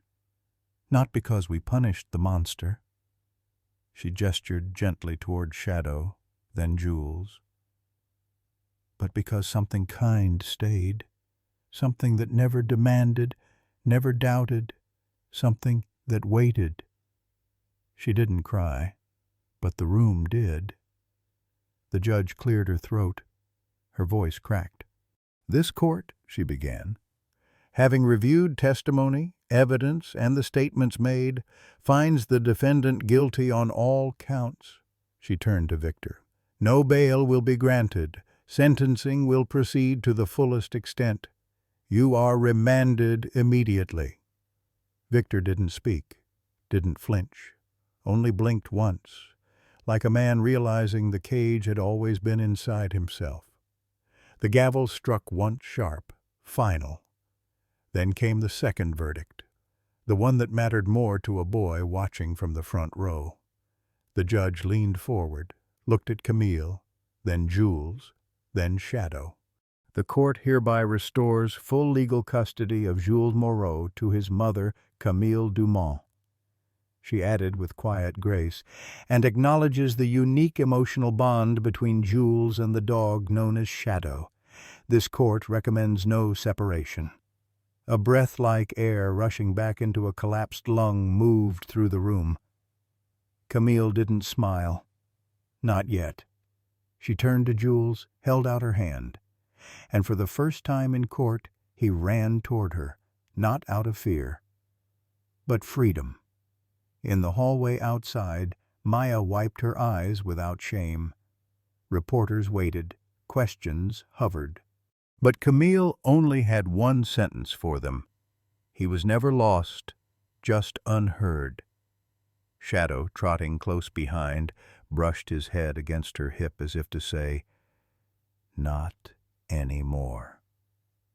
The mailbox leaned slightly. No numbers. Just a plaque. Homewood. Not a shelter. Not a stop. A home. Camille unlocked the door with trembling fingers. Not fear, just disbelief. Behind her, Jules clutched his red backpack. Shadow followed. No leash, no orders. Just there. Inside, golden light streaked the floors. A faint scent of cinnamon lingered. On the counter, Maya had left a note. It's not the walls that heal. It's who you let inside them. That night, Jules didn't ask for music or light. He simply whispered something to Shadow and fell asleep, one hand curled around his bear. Shadow chose his spot, not the rug, not the door. Under the window, where moonlight always touched the floor. Every evening after, Jules pressed his palm lightly to the glass, not to signal, just to feel the quiet. And Shadow waited, not guarding, not alert, just present. By the fourth night, the nightmares stopped. Not silence. Safety. One morning, Camille found Jules in the garden. He likes sun, but not too much, he said, brushing dirt from his knees. Shadow lifted his head, checked the tone, and lowered it again. By week's end, Camille changed the last cellar lock. Not to keep danger out, but because nothing needed keeping out anymore. At night, she wrote, not please, thoughts. Pages titled not by date, but by name. Jules, Shadow, Maya, Hope. One evening, Jules fell asleep on the rug. Shadow curled around him like a question mark paw resting lightly on his wrist. Camille watched the rise and fall of two chests, whispered, "Thank you." Shadow didn't move, but something in the room exhaled. By night 10, Jules left the window open, no more pressing his hand to it, because now the silence wasn't hollow. It was earned. Then came the envelope. No return address, just a faded postmark. El Paso, TX. Camille almost tossed it, but something in its weight made her pause. She opened it slowly, butter knife in hand, as Jules and Shadow played in the yard beyond the window. Inside, "Ms. Durand, you don't know me. I was the presiding judge in Hidalgo County when your case appeared barely. No fight, no transcript, no justice. And I regret that. Your file was flagged, labeled, dismissed. I read again after the headlines, after your German shepherd, after your son found his voice. You weren't unstable. You were unheard. I can't undo what wasn't done. But I can say this. I'm sorry. And I believe you. Judge M.E. Salgado, El Paso, TX. Camille didn't cry at first. She folded it gently, not like her old letters. Desperate, crumpled. This one, she laid flat, and when the tear came, it wasn't anguish. Just acknowledgement, not because of the apology, because someone had finally listened. Outside, Jules laughed. Shadow bounded after a stick, not like a soldier, but like a soul finally unburdened. Camille tucked the letter into her journal. Not under evidence, not case notes. A new tab. Truths they can't erase. Later, Jules stormed down the hallway with a red pillowcase tied as a cape. "Captain Jules, defender of Shadowland," Shadow thundered behind him, claws tapping, ears perked. Camille, flour on her hands, stood watching at the kitchen doorway, drawn not by duty, but joy. "Shadow, you're the jet!" Shadow took off without cue. Jules chased, cape flying. It looked like play. It felt like resurrection. They raced past the couch, the stairs, and into a pillow fortress. Jules leapt. Shadow barked. "We saved the village!" And then stillness. Jules lay back, breath heaving from laughter. Shadow nudged his hand a ribbon on a gift. Camille whispered, voice cracking, "We're not just survivors. We're rebuilt." A new sign stood by the mailbox, navy wood, hand-lettered in Jules's unmistakable scrawl, "A four-legged hero lives here. Also, he likes cheese." That night, Jules clutched Shadow's collar knot to control, but to hold something warm and steady. "He's my sidekick now," Jules murmured, "but sometimes I think I'm his." Camille kissed his forehead. Outside, Shadow curled under the porch light, not asleep, but still alert. Always. In the kitchen, Camille placed the judge's letter under a magnet shaped like a bone. Beside it, a newspaper clipping. "Retired canine brings healing after custody battle." But the headline didn't matter, not as much as the sound that filled the house now, a boy's laughter, a dog's tale, a life no longer surviving, but thriving, not because someone saved them, because they saved each other. The envelope was thick, cream-colored, almost ceremonial. Camille nearly missed it, buried under coupons and a neighborhood coyote alert. But Jules pointed it out with his mailbox voice. "That one's fancy, Mom." She opened it by the sink, light casting soft warmth across unwashed dishes. International Forum on Child Protection, Geneva, Switzerland. They weren't asking her to testify. They wanted her to speak. "Your courage has reframed how we protect children and those who speak for them." She stood there, still. Outside, Shadow lifted his head from the porch, sensing the shift, as always. That night, the letter sat between the salt shaker and Jules's watercolor kit. "I've never said all of it, not in one breath," Camille murmured. Maya leaned on the doorframe. "You don't need to be perfect, just real." Camille gave a quiet smile. "That's the terrifying part." Later, in the stillness, she opened the old notebook, corners dog-eared, pages stained, once used for custody calls and court dates. She turned to a blank page and began, not a speech, but a truth. "They said I was too emotional to be trusted, but it was emotion that kept him alive. They told me he needed silence. I gave him a voice. When no one listened, Shadow did." The next morning, Jules ran with Shadow in the yard, cape flying. Camille watched. Remembered. The panic attacks. The whispered, "I'm sorry's." The peanut butter sandwiches under the oak tree. Not healing. Transformation. By noon, she'd accepted. She would go. Not as someone who'd been rescued, but someone who had endured. That night, "Do I have to come on the plane?" Jules asked. "Not this one," she smiled. "Will you bring Shadow?" "He'll be waiting, like always." "He's good at waiting." "So am I." The stage was quiet. Not for applause, but for truth. Behind her, the screen read simply, Camille Duran, survivor, advocate, mother. No degrees, just what mattered.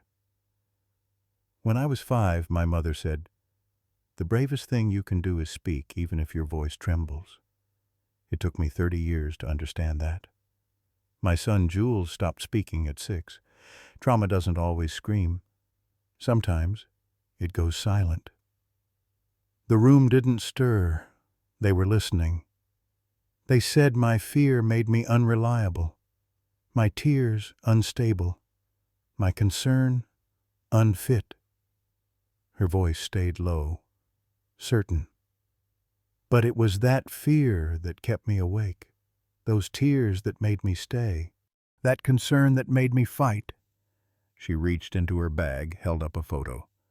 Jules and Shadow on the porch, sunlight through his curls, Shadow curled like a sentinel.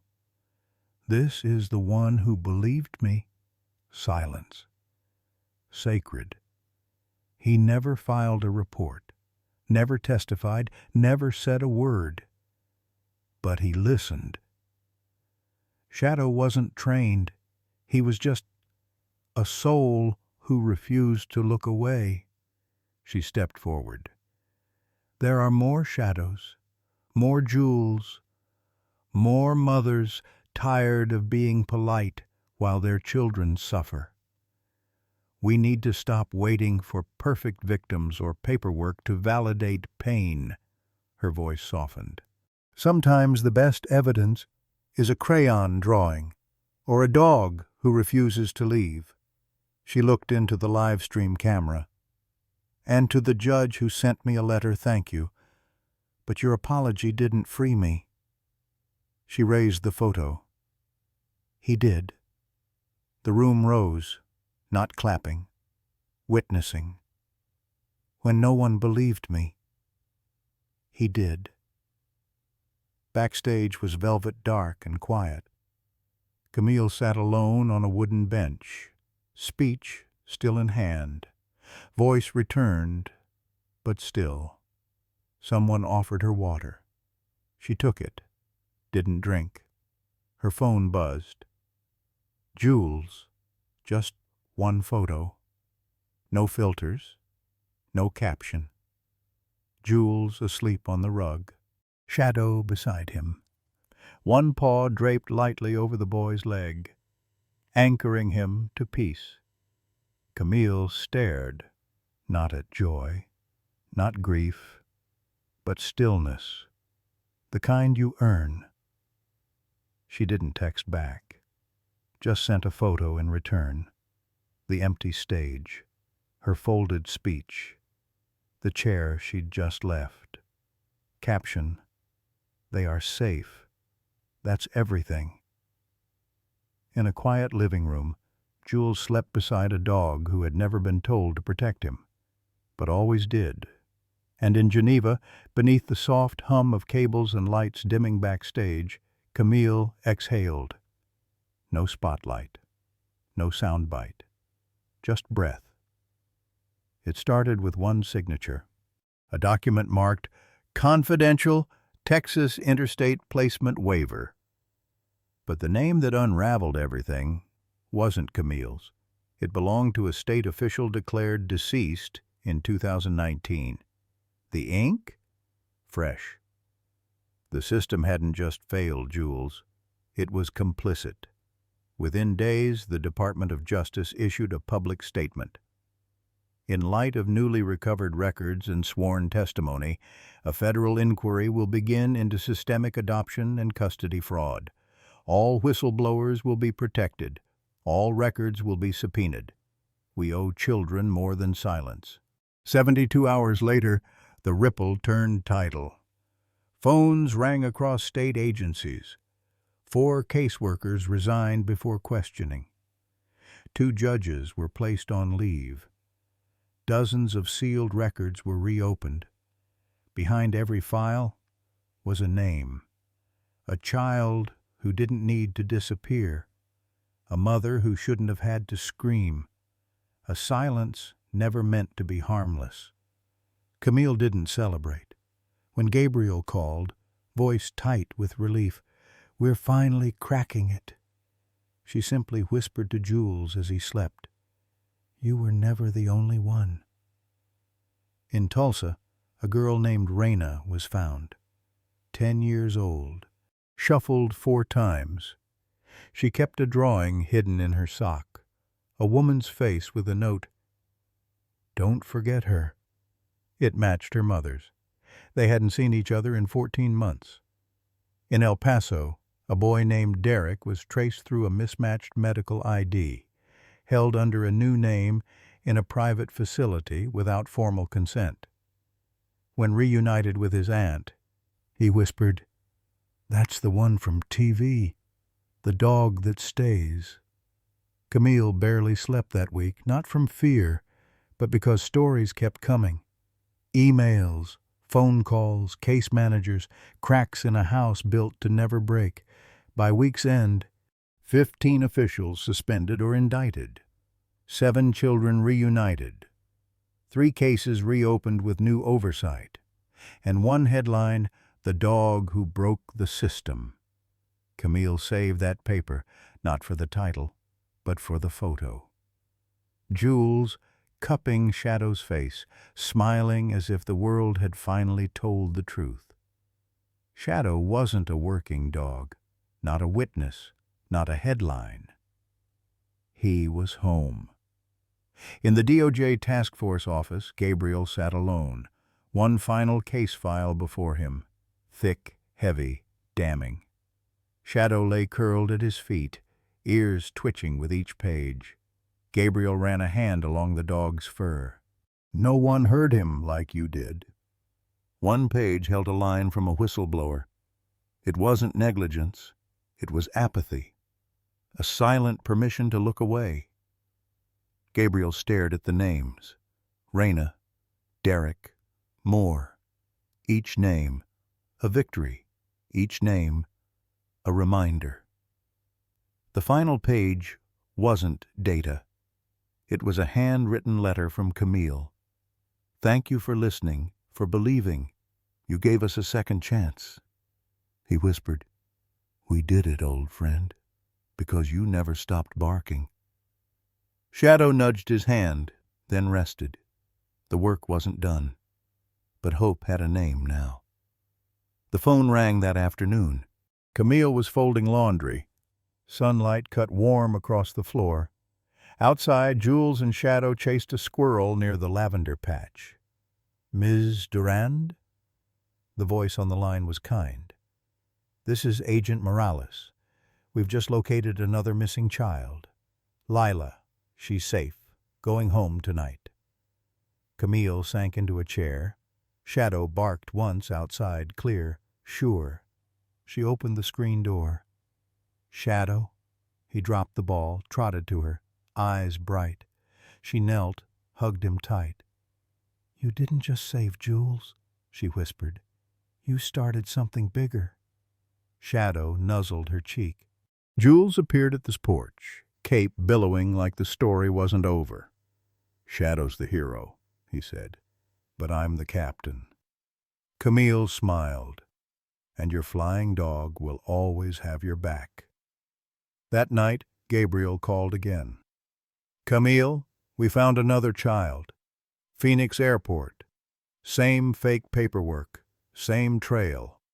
Lila Sandoval, 8 years old. Safe now. Reunited with her grandmother." Camille stepped outside to the porch. Jules chased fireflies. Shadow barked joyfully, tail a metronome of freedom. She called Jules over. "We helped another family today, because of you." Jules' eyes widened. "Me?" "You. And him." She patted Shadow's ears. "Heroes don't always stop at one rescue." Jules knelt, hugging Shadow tight. Camille wrapped her arms around them both, whispering, "You didn't just save my son. You changed everything." Shadow lifted his head, eyes reflecting porch light. Proof. Dogs can understand promises. "Mom," Jules tugged. "Does Lila have a cape? We should send her one." Camille, tearful, smiled. "We will." And a picture of the flying dog who helped. Shadow barked once loud, glad, then bounded off. Jules followed, cape trailing like a banner of hope. Camille watched from the grass. A boy and a dog under the stars. Every bark, a flare in the dark. Not the last, not even close. Skybridge International felt different now, less frantic, less cavernous, though nothing had changed except the people walking through it. The same departure screens flickered overhead. The same smell of espresso floated from the kiosk near security, and the same polished tile led to gate D5. Gabriel Monroe kept an easy pace beside Camille as they followed Jules, who tugged Shadow forward on a soft blue leash. The dog's coat glimmered under fluorescent lights, every footstep sure, yet softer than the day he'd sounded the alarm. Camille's heels clicked, slowing only when they stepped onto the carpeted concourse that opened to the wide windows of D-gates. She hadn't set foot here since the hours after Jules vanished. Then, the space had felt like a universe made of echoes. Now it held the hush of a wound knit closed. Gate D5 sat empty between flights, just a cluster of black seats and a bank of wide glass where aircraft tails nodded in the sun. Jules stopped at the metal stanchion line, cape tucked under his jacket this time, sneakers scuffed from summer. He pointed to a spot on the floor. "He barked here, right here." His voice was calm, not haunted. The words sounded almost like gratitude. Shadow lowered his nose to the same patch of carpet and gave one slow wag, as if affirming the memory. Gabriel's breath caught. He knelt, placing a broad hand on the shepherd's shoulder. "You remember, buddy?" Shadow's ears flicked an answer older than language. Camille pulled her phone from her coat pocket.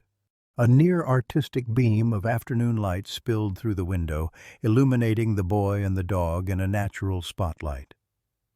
"Jules," she said softly, "let's take a picture for the new story." Gabriel rose and stood behind them. Jules slipped an arm around Shadow's neck, the leash a loose ribbon. Gabriel rested a gentle hand on Jules's other shoulder. Together they faced Camille's lens. Boy, dog, officer full circle. She pressed the shutter. No flash, no pose, just the truth of three lives realigned at the very place they'd cracked apart. When she lowered the phone, Jules looked up at Gabriel. "Do you ever get scared to come back?" Gabriel's mouth curved in a thoughtful line. "Sometimes the only way to show fear it's not in charge is to walk through the door again." Jules absorbed that, then glanced at Shadow. He wasn't scared. "No," Gabriel murmured, scratching behind the shepherd's ear. He was honest. For a moment they stood in easy silence, passengers drifting by with rolling bags, unaware that history had unfolded in this quiet pocket of carpet fibers and fluorescent glow. Camille tucked her phone away. She could already see the image. Jules, a little taller now. Shadow, eyes bright. Gabriel, shoulders finally relaxed. She knew she would print it and tack it beside the one of Jules asleep on Shadow's flank. The contrast like sunrise after an eclipse. A boarding call echoed down the hallway. Gabriel checked his watch. Their visit was brief, by design long enough to honor what had happened, short enough to keep the memory from turning into a weight. He turned to Camille. "Ready?" She nodded. "Yes, ready." Jules, though, lingered another heartbeat. He knelt, pressing his palm flat on the spot where Shadow had barked. Eyes closed, he whispered something only the dog could hear.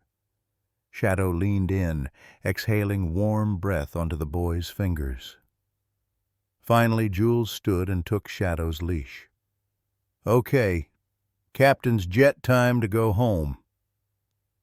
They walked back up the concourse, a small procession stitched together by loss, luck, and the unwavering certainty of a dog who refused to stay silent. Behind them, Gate D5 returned to its usual rhythm, just another waypoint in millions of journeys, yet forever marked by the echo of a single bark that changed more than one life. At the exit, sunlight poured through sliding doors. Jules skipped ahead, cape finally untucked and fluttering. Shadow matched his stride, ears forward, ready for whatever adventure came after goodbyes. Gabriel fell into step beside Camille. "Think you'll ever tell him everything that happened here?" She watched her son spin beneath the Virginia sun, dog trotting circles around him. "One day, when the story feels small enough to hold in his hands." Gabriel nodded. "When he's ready." Camille smiled. "When we're ready." Outside, Jules laughed, sharp and bright, and Shadow barked once, the sound ringing like a promise. This would not be the last time courage found its voice. 6 months after the quiet pilgrimage to Gate D5, Gabriel Monroe found himself facing a different kind of threshold. A weather-worn barn at the edge of Henrico County, Virginia. The building smelled of cedar shavings and fresh paint.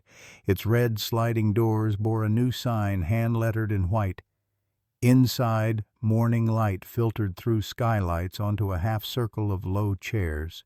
A handful of children sat among them, some in wheelchairs, others rocking nervously, a few holding plush toys the way Jules once clutched a fraying bear. At the center of the circle, 3 German shepherds lay in a patient sphinx posture, tails sweeping slow arcs across polished concrete. Gabriel inhaled the quiet hum of hope and exhaled the last remnants of airport fluorescence, emergency sirens, and courtrooms echoing with heartbreak.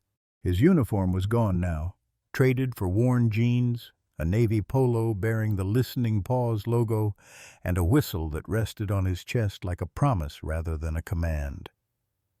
He walked along the line of dogs, palm grazing each sturdy back. "Morning, Valor." "Easy, Nova." "Good boy, Scout." Each ear flicked toward him, the silent salute of new recruits who carried no rank beyond trust. At the far end of the barn, Shadow sat beside Jules on a hay bale painted turquoise. They were visiting ambassadors of what healing could look like. Jules had grown another inch, cape replaced by a baseball cap, but the grin was the same, wide, fearless, anchored to the dog who'd never stopped listening. Gabriel crouched before the group of children. Some eyes met his, others darted away, wary of adults and questions. He didn't push. He'd learned the value of patience the day Shadow refused to leave the corridor outside room 2B. He began with a story. "Once, a dog barked in an airport," he said, voice soft but carrying. "No one understood why. People wanted him quiet. But that bark saved a life and started a chain of others being saved. It taught me." He glanced at Shadow, who watched with calm intensity. "That sometimes the ones we ignore hold the greatest truth." A hush settled. One girl with pink hearing aids reached toward Valor. The dog leaned closer, offering a heartbeat she could feel, even if she couldn't fully hear. A boy, scarred across his forearm, let Nova rest her head on his knees, eyes widening at the warm weight of trust. Gabriel stood, motioned to a wall draped in photographs, Jules and Shadow on the porch, Lila Sandoval reunited with her grandmother, Derek smiling shyly at a therapy session. None of the pictures showed courtrooms or crime scenes, only beginnings. "When dogs listen," he continued, "they don't judge the words you use or trips your voice might take. They hear your heartbeat. They wait until you're ready." He set a gentle hand on Scout's collar. "Our job is to teach them how to wait, and to teach us humans how to hear what silence is trying to say." Outside, wind rattled the oak leaves. Gabriel's memory flickered to the moment he handed in his badge. A final clang of metal on desk, echoing through the precinct. His captain had asked if he was certain. He was more than certain. He was called. Retiring had not felt like stepping down. It felt like stepping toward. He used his pension to lease the barn, wrote grant proposals at 2 a.m., and begged old colleagues for surplus canine equipment. Every dog here had failed out of conventional police training for being too gentle or too distractible. Gabriel saw something else. Hearts tuned to frequencies humans forgot to hear. A small hand tugged at the hem of his shirt. It was Malik, 9 years old, nightmares since the house fire that took his sister. Malik pointed to Shadow. "Can he teach Scout?" the boy asked, voice paper thin. Gabriel knelt. "Shadow already has. Scout knows how to stay when someone needs space, and how to lean in when someone needs grounding. Shadow showed him by example." Malik stroked Scout's ears. The dog's tail thumped once permission granted. Across the barn, Camille stepped through the doorway carrying a tray of lemonade. She watched the scene unfold, eyes shining with a quiet pride. Gabriel met her gaze, and in that exchange lay a shared history of sleepless nights, courthouse stairs, and a single photograph taken beneath an airport sign. Jules bounded over, Shadow trotting after him. "Mr. Gabriel, did you tell them about the whistle?" he asked. Gabriel chuckled. "Not yet." He lifted the silver whistle from his chest. "I keep it, but I don't blow it," he told the children. "It's a reminder. Orders are useful, but the greatest power we have is attention, listening first." He set the whistle in Jules' hand. "Captain, your turn." Jules grinned, raised it to his lips, and mimed a silent toot. Every dog perked up, not at the non-existent sound, but at the boy's energy. Scout padded over and nudged Malik's elbow, inviting play. Laughter broke like dawn inside the barn. Camille approached Gabriel, offering a glass of lemonade. "You traded badges for biscuits," she teased gently. He took a sip, citrus bright on his tongue. "Best swap I ever made." She glanced around at the children, their shoulders loosening, breaths sinking with the dogs. "Legacy works both ways," she said. "Shadow helped Jules. Now Shadow and Jules are helping them. And you made room for that ripple." Gabriel's eyes softened. "It's not mine alone.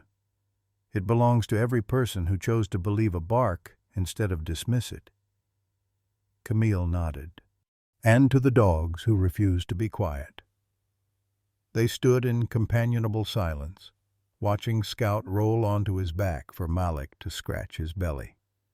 Outside, the sun tipped toward afternoon, lighting the sign above the barn doors, a beacon for anyone who needed a place where listening was louder than words. Gabriel exhaled, feeling the years of crisis slip into something steadier, something sustainable, a life built not on chasing darkness, but on cultivating light. He scratched Shadow's neck. The old shepherd pressed closer, content.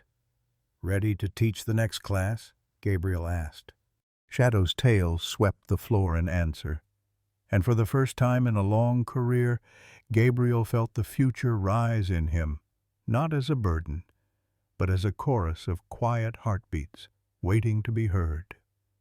The old clock in the hallway ticked past 11:17 p.m., a small, steady pulse inside Homewood's quiet heart.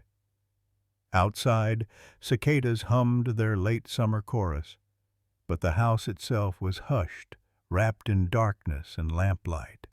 Camille sat at the kitchen table, a single candle flickering beside her journal, Steam curled from a mug of chamomile she'd forgotten to sip.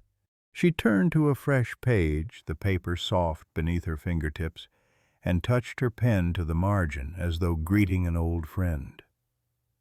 For a moment she just breathed, listening to the stillness. The refrigerator's low hum, the gentle creak of settling floorboards, the rhythmic woof-woof of a sleeping dog somewhere down the hall. Then she wrote, the ink gliding into a truth she had carried but never named. Heroism is not loud. It's the one who stays, the one who knows, the one who lays down beside your pain. She paused, reading the lines back. They felt complete-like. A door clicked shut against the wind. A soft thump sounded from Jules's room. Camille closed the journal and rose, barefoot on cool wood. She pushed the door open with care. Moonlight spilled over the bed, silvering everything it touched. Jules lay sprawled across rumpled sheets, one arm flung over his teddy bear, hair mussed by dreams. His breathing was deep and even.